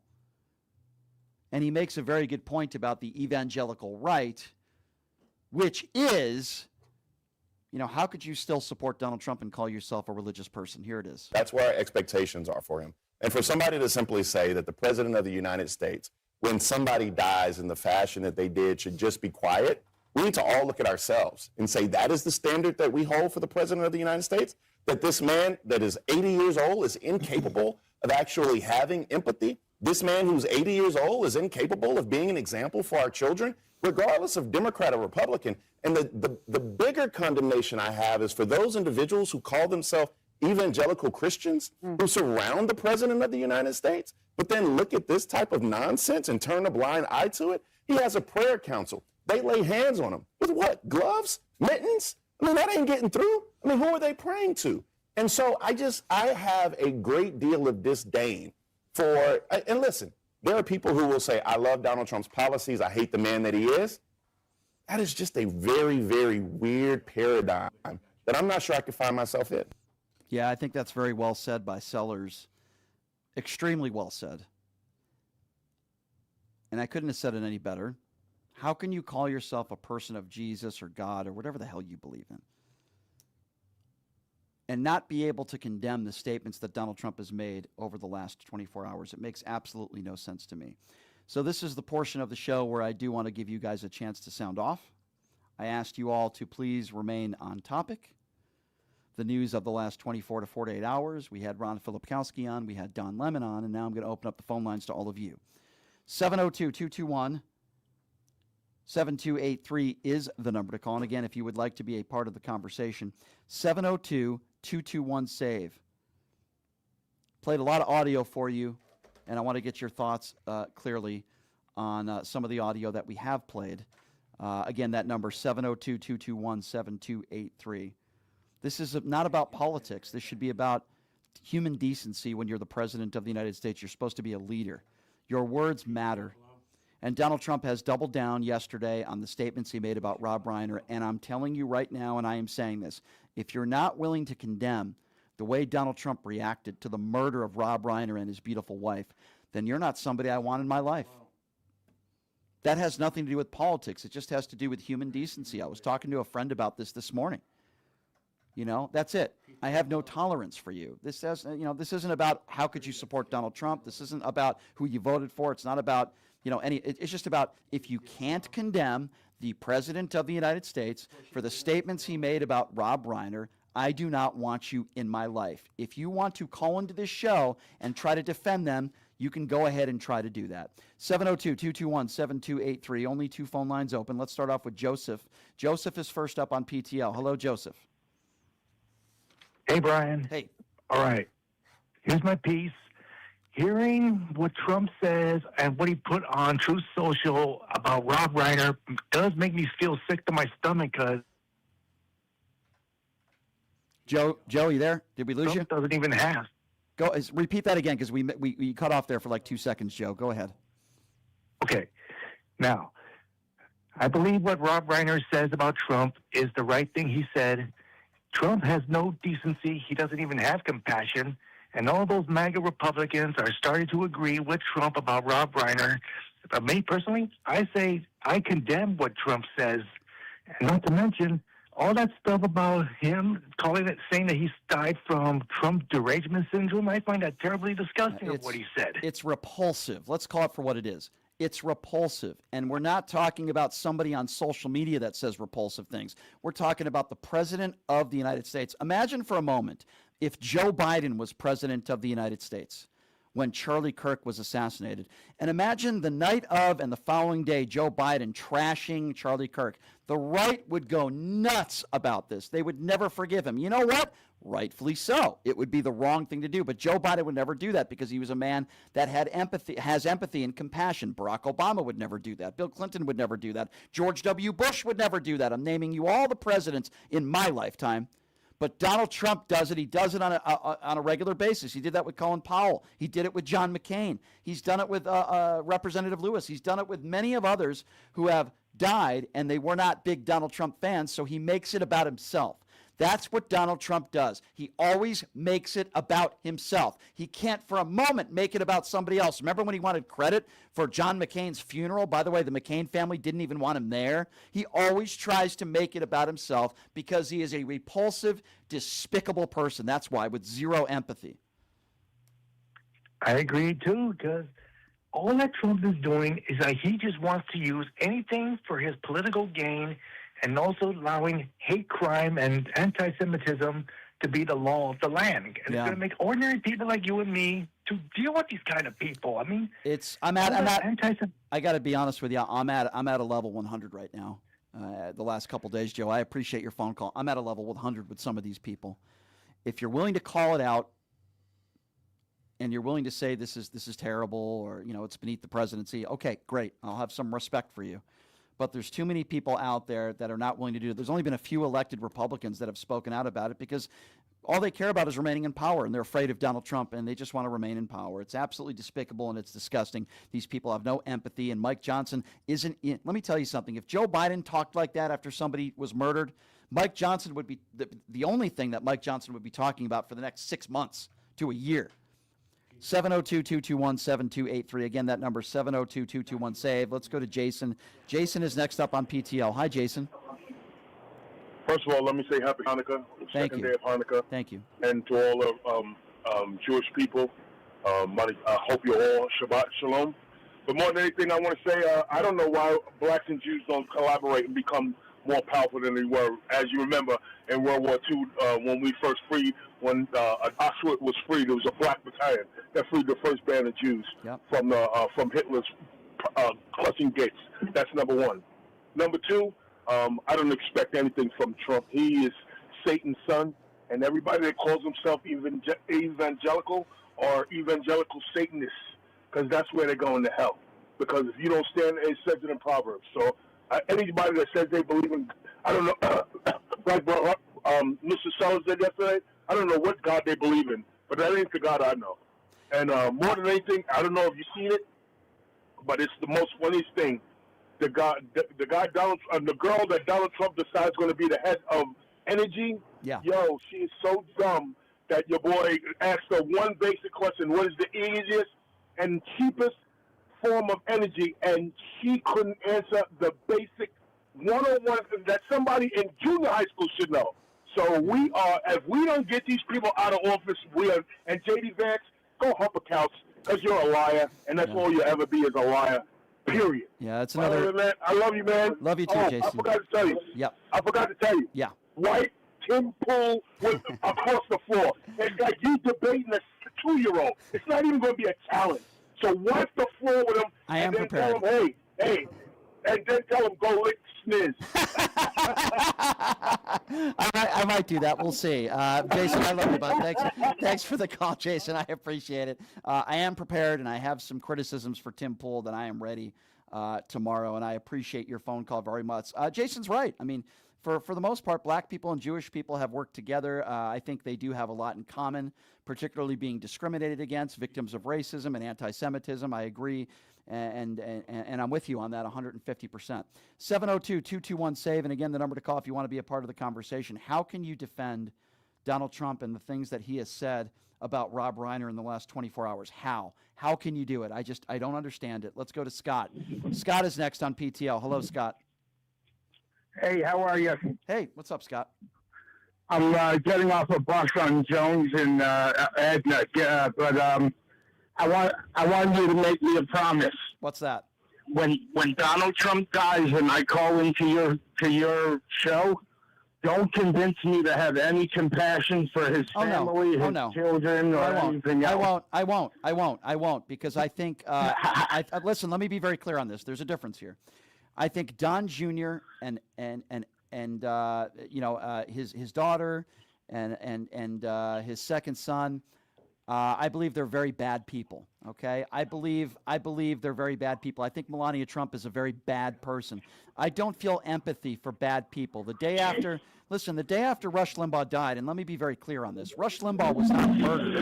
Okay, Rush Limbaugh was not murdered. Okay, he died of cancer, and I believe Rush Limbaugh was a cancer to society. I wasn't shedding any tears. The circumstance of Charlie Kirk's death was very different because he was murdered. There's a difference, in my opinion, when you're murdered and maybe you die of natural causes or you die of a disease. Charlie Kirk was murdered. That was a different circumstance. Obviously, if that happened, which I don't want it to happen, if that happened to any politician, that would be a horrible thing. But when somebody dies of natural causes, that's different. So if I may, one thing I struggle, and this just hit me with, is children don't pick their parents, but I'm at a point where I almost don't give a damn about even them anymore. I'm really angry.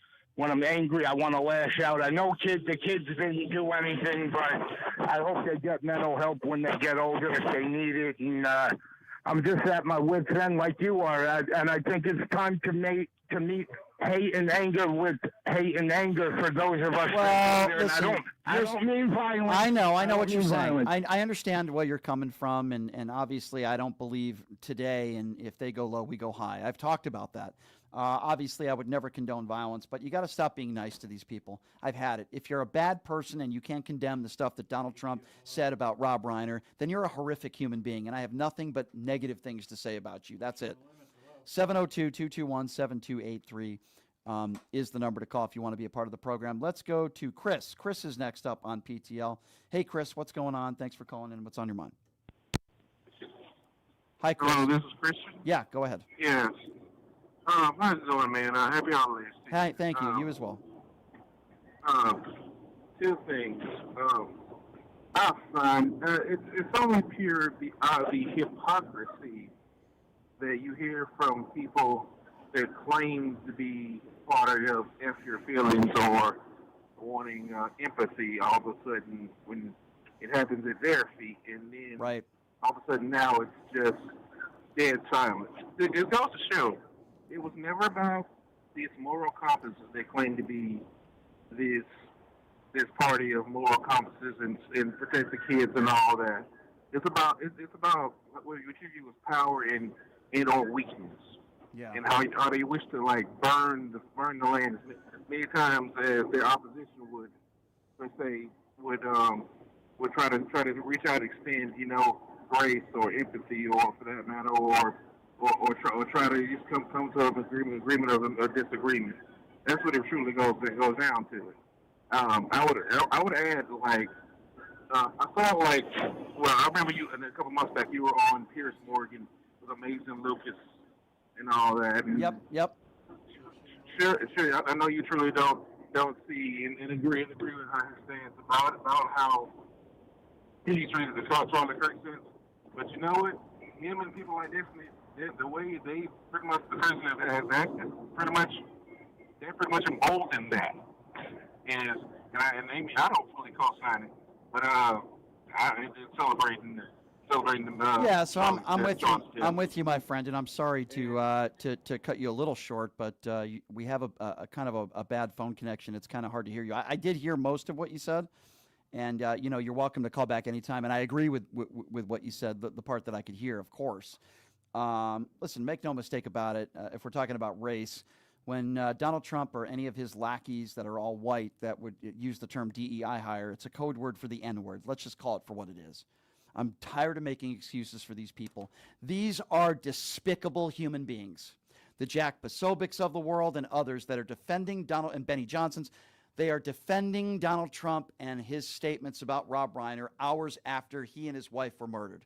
If you defend that sort of language, you are a despicable human being. We're not talking about somebody who says something horrible at the water cooler or somebody on social media. We're talking about the President of the United States. Not one elected Democrat was celebrating the death of Charlie Kirk. I have never celebrated the death of Charlie Kirk. I've said some things about Charlie Kirk that I don't like about him. I disagreed with almost everything he stood for. I think he stood for hatred and bigotry, but I never celebrated his death, and I never said he deserved what happened to him, because he didn't. There is a difference. 702-221-SAVE, 702-221-7283. Let's go to Ray. Ray is next up on PTO. Hello, Ray. Hello, Brian. It's been a long time since we talked. I'm dealing with a medical issue we'll talk about at a later time, but I agree with just about all of your callers, and my opinion is Trump is a piece of fecal garbage, and that's my opinion. Well, yeah, I think he's even worse than that, but I don't know why. I think there's a lot of different reasons why I have reacted the way I have in the last couple of days. I think there's a lot, right? I mean, obviously, the shooting that took place in Australia is absolutely horrible. It's horrid. I mean, a 10-year-old lost her life, and someone who had survived the Holocaust. I mean, that was heartbreaking enough. And then the shooting that took place at Brown University, and the shooter is still on the loose. It's another horrific story. And then Rob Reiner and his wife are murdered. And I was a big fan of Rob Reiner and so many of his movies. He was a brilliant man, a brilliant comic, a brilliant director, but most importantly, he was a good, decent, warm human being. Yes, that's right. He was a meathead. He was good. Yeah, and he criticized Donald Trump. Who cares? He never wished death upon Donald Trump or any politician. That's he never true. He never endorsed violence. He was for the LGBTQ community. He raised money for charity, for transgenders, and he did so many good things for so many different people. And for anybody to defend, and I'm going to repeat myself again because I think this is important, for anybody across the board that can't condemn the statements that Donald Trump made hours after Rob Reiner and his wife were found murdered, you are a despicable human being, and I do not want you in my life in any way, shape, or form. And I just wanted to voice my opinion to somebody that cares. Thank you for your time. Absolutely. I appreciate your call, my friend. Thank you. I always do care about my callers, and you're always welcome to call in. By the way, the number to call if you want to be a part of the show is 702-221-SAVE. 702-221-7283. Before we get back to the callers, we are monitoring multiple stories today. Pete Hegseth is on the record saying that he will not release the second boat strike video. I wonder why that is. He's calling it top secret, but they have released every other boat strike. Why won't he release this one? J.D. Vance lying, making lies about the economy, the type of economy that Joe Biden left Donald Trump. Lying completely. I mean, that's what it is. He's saying it's going to take more time for improvements. When Donald Trump campaigned on, I'm going to do it all in a day. I'm going to end the war in Ukraine in a day. He said, I'm going to lower prices when I get in office on the first day. Donald Trump is the guy who lied about that stuff, and J.D. Vance, once again, is making excuses for Donald Trump and the Trump administration. You have Lindsey Graham on the record, who is blaming partially Barack Obama and Joe Biden for the shooting that took place in Australia. You can't make this up, folks. These people are sick and they're disgusting. What's your name?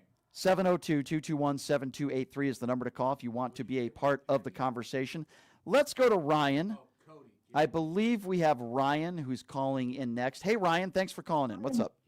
Hi, Brian. Hey. What's up? Yeah. JD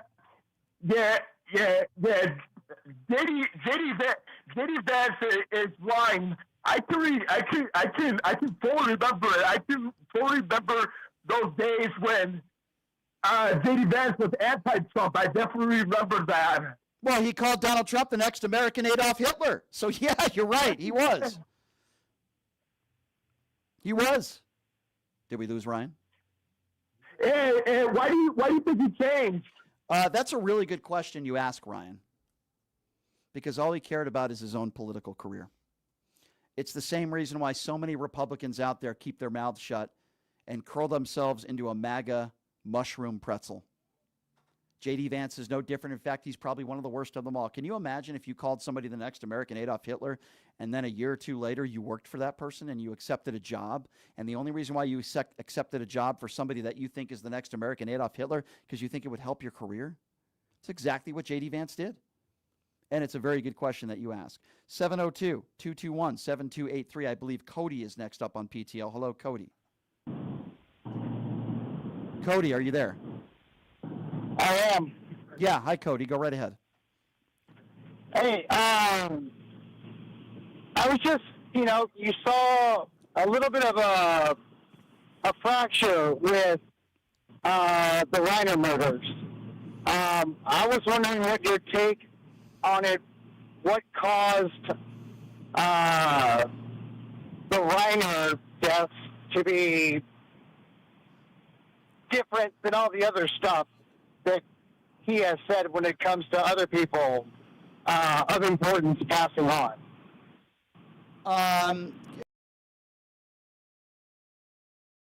Can you repeat just the end of it? I got the first part of it. When other important figures of prominence have passed on and Trump reacts the same way. Yeah. We all know that this is the way he is. Yeah. I hear you. I get it. I get what you're asking me. I think I agree with you. I mentioned John McCain and Colin Powell and so many others, but I think this was even worse and even more egregious. I don't know if you agree with me on that. I think this was even worse, just the circumstances of it, right? Powell and McCain, and I'm not defending any of Donald Trump's comments, they were just as equally despicable.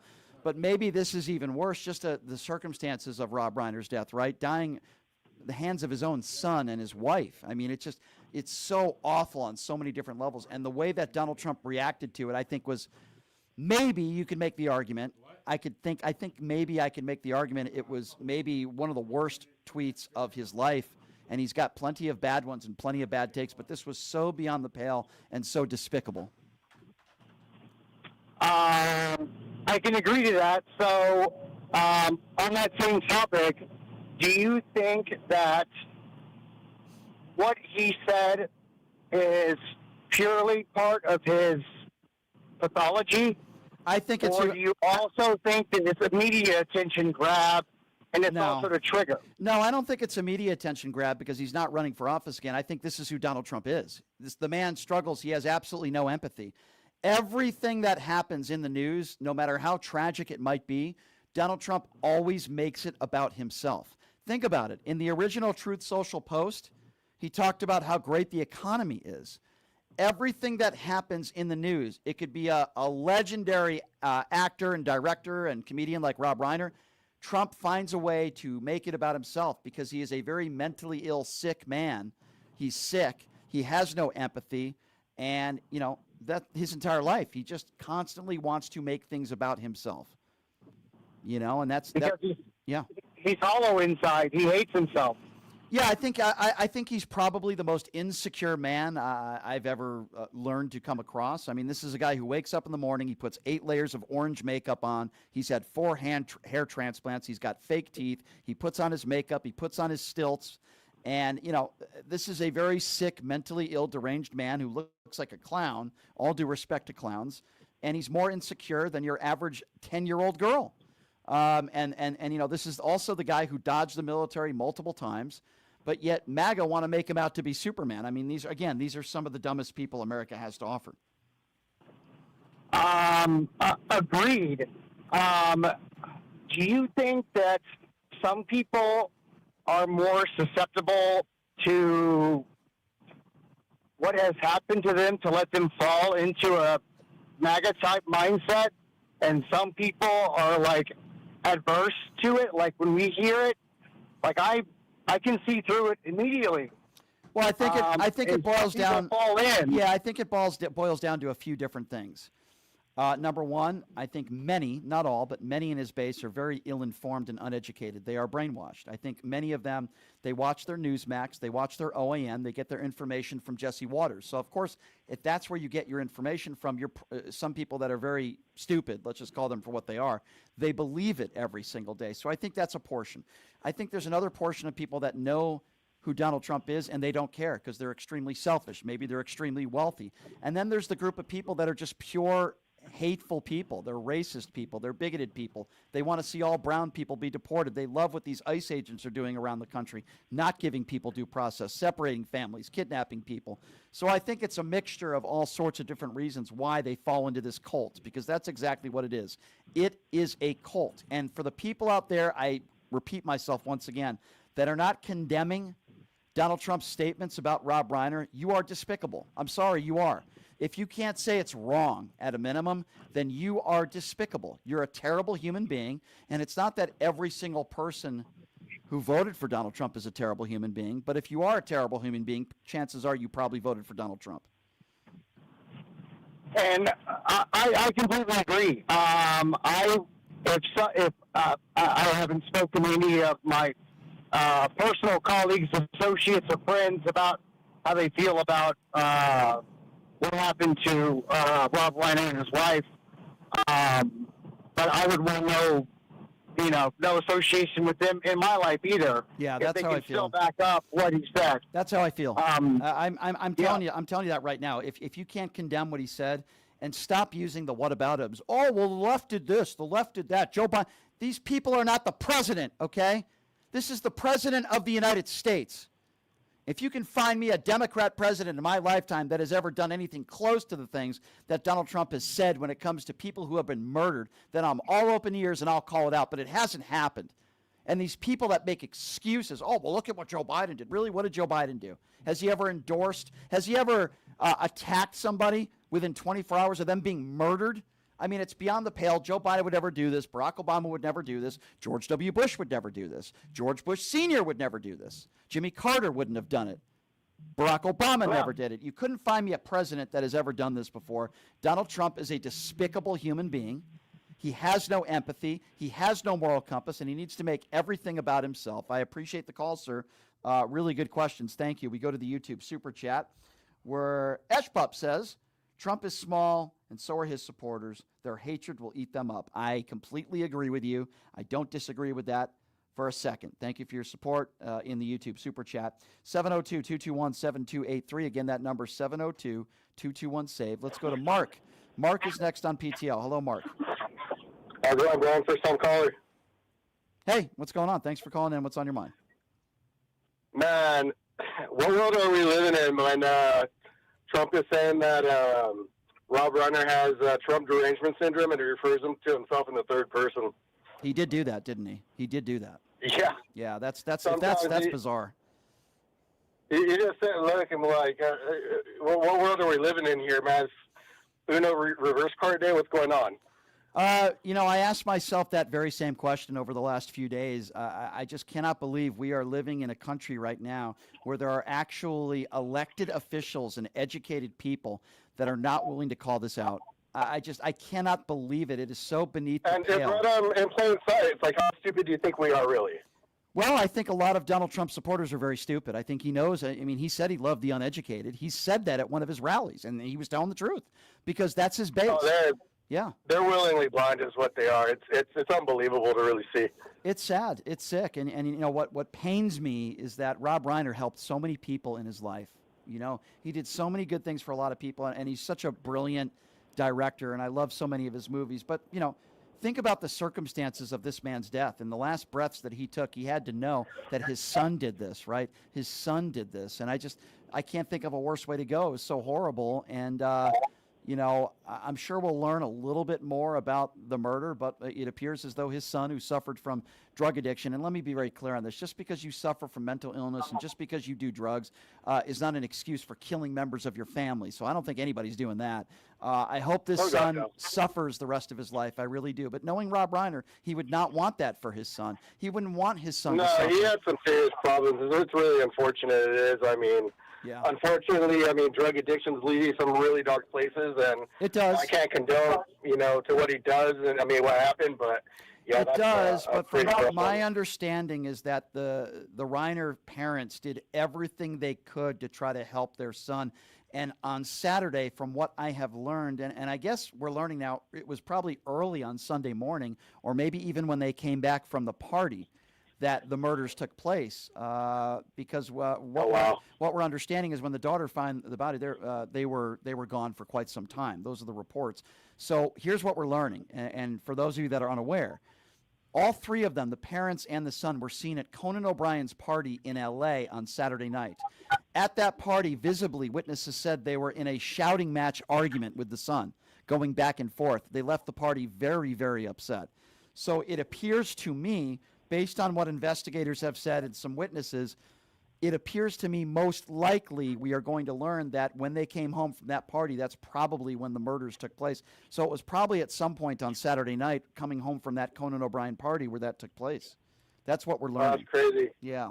Actually, that I woke up Sunday morning, man. What a wild day that was, because just that Saturday was my company party. So, you know, obviously, I woke up, you know, on the rough side of the bed. But then, you know, I'm seeing all this crazy stuff. I mean, actually, about a week prior, you know, a neighbor I'd known my entire life, I'd found out mysteriously passed away. Oh, I'm sorry. So, I mean, Dylan, you know, hearing all this, you know, crazy stuff, you know, when it comes to death. That was a crazy week, too. What I mean, there was also the shootings. Selena's father, Abraham Quintanilla, passed away, and the actor from Pulp Fiction, Zed, he passed away. So I didn't know that. Once I saw that, and then the three other, you know, once I saw, that's right. right. We're so ingrained now. We see this stuff coming up. You know, it's like, you know, then I saw this. You know, it took a while for me to comprehend it. And then, you know, once I saw how big, you know, all this craziness was, obviously Rob Reiner was the icing on the cake. There's a holy crap. Yeah, you're right. So that's kind of how I feel. I was in overdrive, my friend. Hey, you call back anytime, Mark. I really do appreciate your phone call. Want to do real quick, bro? Yeah, quickly. Go ahead. Real quick. You know, I thought you were going to bring it up yesterday, too, this joke, Andrew Wilson. Yeah, he is a joke. You're right about that. It's just, I've been listening the past week, ever since he was on the show, just bashing on him. Man, his ridiculous chain smoking thing, he reminds me of Sharon Stone from Basic Instinct. I bet he probably sits in the mirror, you know, crossing his legs with a zipper down, you know, exposing his micro penis. But that's all I had to say about that, man. I'm dying to call just to tell you. Thank you, dude. I appreciate the phone call. That's funny. And, I'm not going to be doing too much else on Andrew Wilson. I think that's kind of run its course a little bit. And it doesn't look like we're going to have a second debate, not because I don't want to, just because the guy is so difficult. He just can't talk about the issues. It's just very strange. I think he can't talk about the real issues because he has too many real issues of his own. I appreciate the call, Mark. You call back anytime. Going to the YouTube Super Chat. Thank you, Shelley, my dear, for your support. Says it really pisses me off that the President of the United States has said such horrific things about another human being. Rip Rob Reiner and Michelle. Shelley, I could not agree with you more on that. And I think that's very, very well said. Appreciate your support. 702-221-7283. Again, that number 702-221-SAVE. Let's go to X. X is next up on PTL. Hello, X. Hold on, Brian. What I wanted to ask you was, if you in a Piers Morgan show, you and Kathy Miller were there. Like, you know, how do you think that would turn out? Like, you know, that's what I'm saying. Say that again. And what about Piers Morgan? I didn't quite get your question. Like, you know, if you went to the Piers Morgan show and you saw Kathy Miller in the show, I saw who? Would you? Kathy who? Kathy Miller. Kathy Miller? Am I drawing a blank here? Why do I not know who that is? Kathy Miller. Who is Kathy that? Miller, Stephen Miller's wife. Who? Stephen Miller's wife. Oh, okay. Oh, I'm sorry. Okay, I was drawing a blank there for a second. I'm sorry. But to be honest with you, yeah. a heartless human being's wife would be more. Yeah. So okay. Let's talk about Stephen Miller's wife for a moment. First of all, you can't criticize her or her husband, or she will call you anti-Semitic. So she's a very low IQ. His husband is a heartless human being. Hold on. Yeah, I'm just telling you. I think she is a very low IQ person, as Donald Trump would say. Number two, these are people that defend their bigotry and hatred. If Kathy Miller and her husband had the opportunity, they would deport every single minority in this country, even if they are legal citizens. Now, they would never say that publicly, but based on their policy, they seem to be totally okay with what ICE is doing throughout this country in not giving people due process.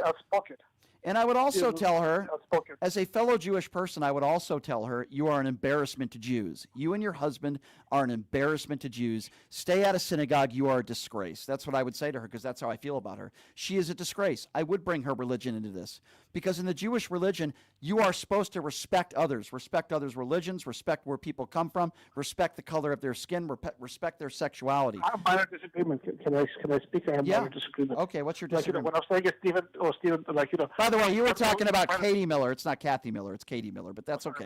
That's okay. Go ahead. Go ahead. What I'm saying is, I think Stephen Miller's extremely outspoken. So at the same time, I don't think he would hide anything at all. I think he telegraphs his moves. So why is that a good thing if you're outspoken, if you're a racist?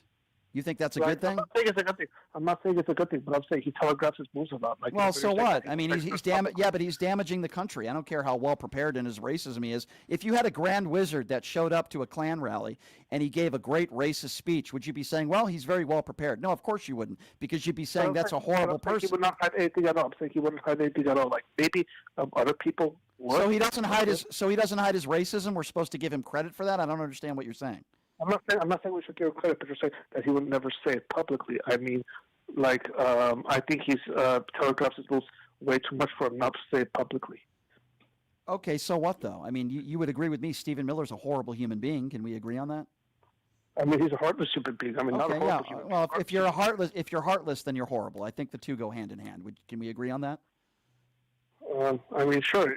Okay. Okay, so we agree. He's a terrible human being. I'm not going to give. Heartless, whatever word you want to use is fine. He's not a good guy. He's damaging the country. Again, the guy who you support put Miller in that position. You've never voted for Donald Trump? No. Okay, then I stand corrected. But Stephen, I don't vote because, like I said, let me tell you what I want. I really don't understand. I'm a working class person. I want somebody who endorses unions, somebody who's pro-union. What do you mean? Every single union, some of the biggest unions in this country supported Kamala Harris. The majority of them did not support Donald Trump. I mean, the Teamster union didn't. The majority of unions in this country supported Kamala Harris. They did not support Donald Trump. So I'm not sure where you're going with that. Majority of the unions, support. Why didn't you vote for Kamala? Why didn't you vote for Kamala? Why didn't you vote for her? What did you not like about her? I like if I'm going to vote for somebody, I have to genuinely like the person. And what didn't you like about? And why didn't you like Kamala? Why did I not like her? Because she was trying to be really moderate. She was trying to whether we agree or disagree. She was kind of her campaign was similar to I'm not talking about her campaign. I'm asking about her. Why don't you like her? So you don't like Kamala Harris because, quote, she was trying to be moderate? That's why you didn't vote for her? She wasn't being like herself. Like Bernie Sanders was being himself. Like Bernie Sanders is the type of guy who... What did Kamala say that would make you believe she wasn't being herself? Kamala said it too, that we were playing a little too safe. That's okay, so that's a strategy. That's not necessarily being herself. That's a strategy. Maybe you didn't like her strategy, but that was her campaign that maybe played it a little bit too safe. Why don't you like Kamala Harris for that? That's not her fault. That's her campaign. Like I said, I like people who are outspoken about the way they are, how they're pro-union. And you don't think Kamala was outspoken about the way she is and where she came from and what she had to do to work in her life to get to where she is? You don't think she was outspoken? I mean, I said it is to say, I haven't been happy with politics, at all for a long time. I understand that, but you haven't given me a logical reason why you didn't think that she was genuine. But I appreciate the phone call, X. You can call back again tomorrow, but that was a very weird conversation. Her campaign maybe was a little bit too safe, so that's why you don't like Kamala Harris. Take away all the stuff that Donald Trump did, the liable sexual abuse, the 34-count felon, all the attacks on Gold Star families and POWs, but you didn't vote for Kamala Harris because you thought she was too moderate. Well, that makes a lot of sense. Wow. X is part of the reason why Donald Trump got into the White House again. Let's be very clear on that. All right, everybody. Fun show. Appreciate everybody for joining us. Thank you to people in the YouTube Super Chat. If you want to support what we do here, please go to my website, which is pushingthelimits.live, where you can make donations, monthly donations, a one-time donation, whatever you can afford. We greatly appreciate it. That's pushingthelimits.live. Tomorrow's going to be a long day for me. I am doing the show tomorrow, and then I'm doing Tim Pool's show, and we're going to have some very special guests. My thanks to Don Lemon and Ron Filipkowski for joining us, two of my favorite guests. Having the Ron and Don show today was pretty fun, so having those guys on, I appreciate them very much. All right, everybody, we'll see you tomorrow. Thanks for joining us. Have a great day. Here's the deal. The country's a mess, and America's youth is stuck at the center of a tug-of-war between propaganda, billionaires, and political clowns who think TikTok is a national security threat, yet can't open their own email. But the real threat that keeps them up at night isn't TikTok. It's the power of the youth vote, and that's what the America tour is after. We're traveling the country, hitting campuses and cities, exposing the right wing's playbook and calling out all the tricks they use to hook young people. We saw the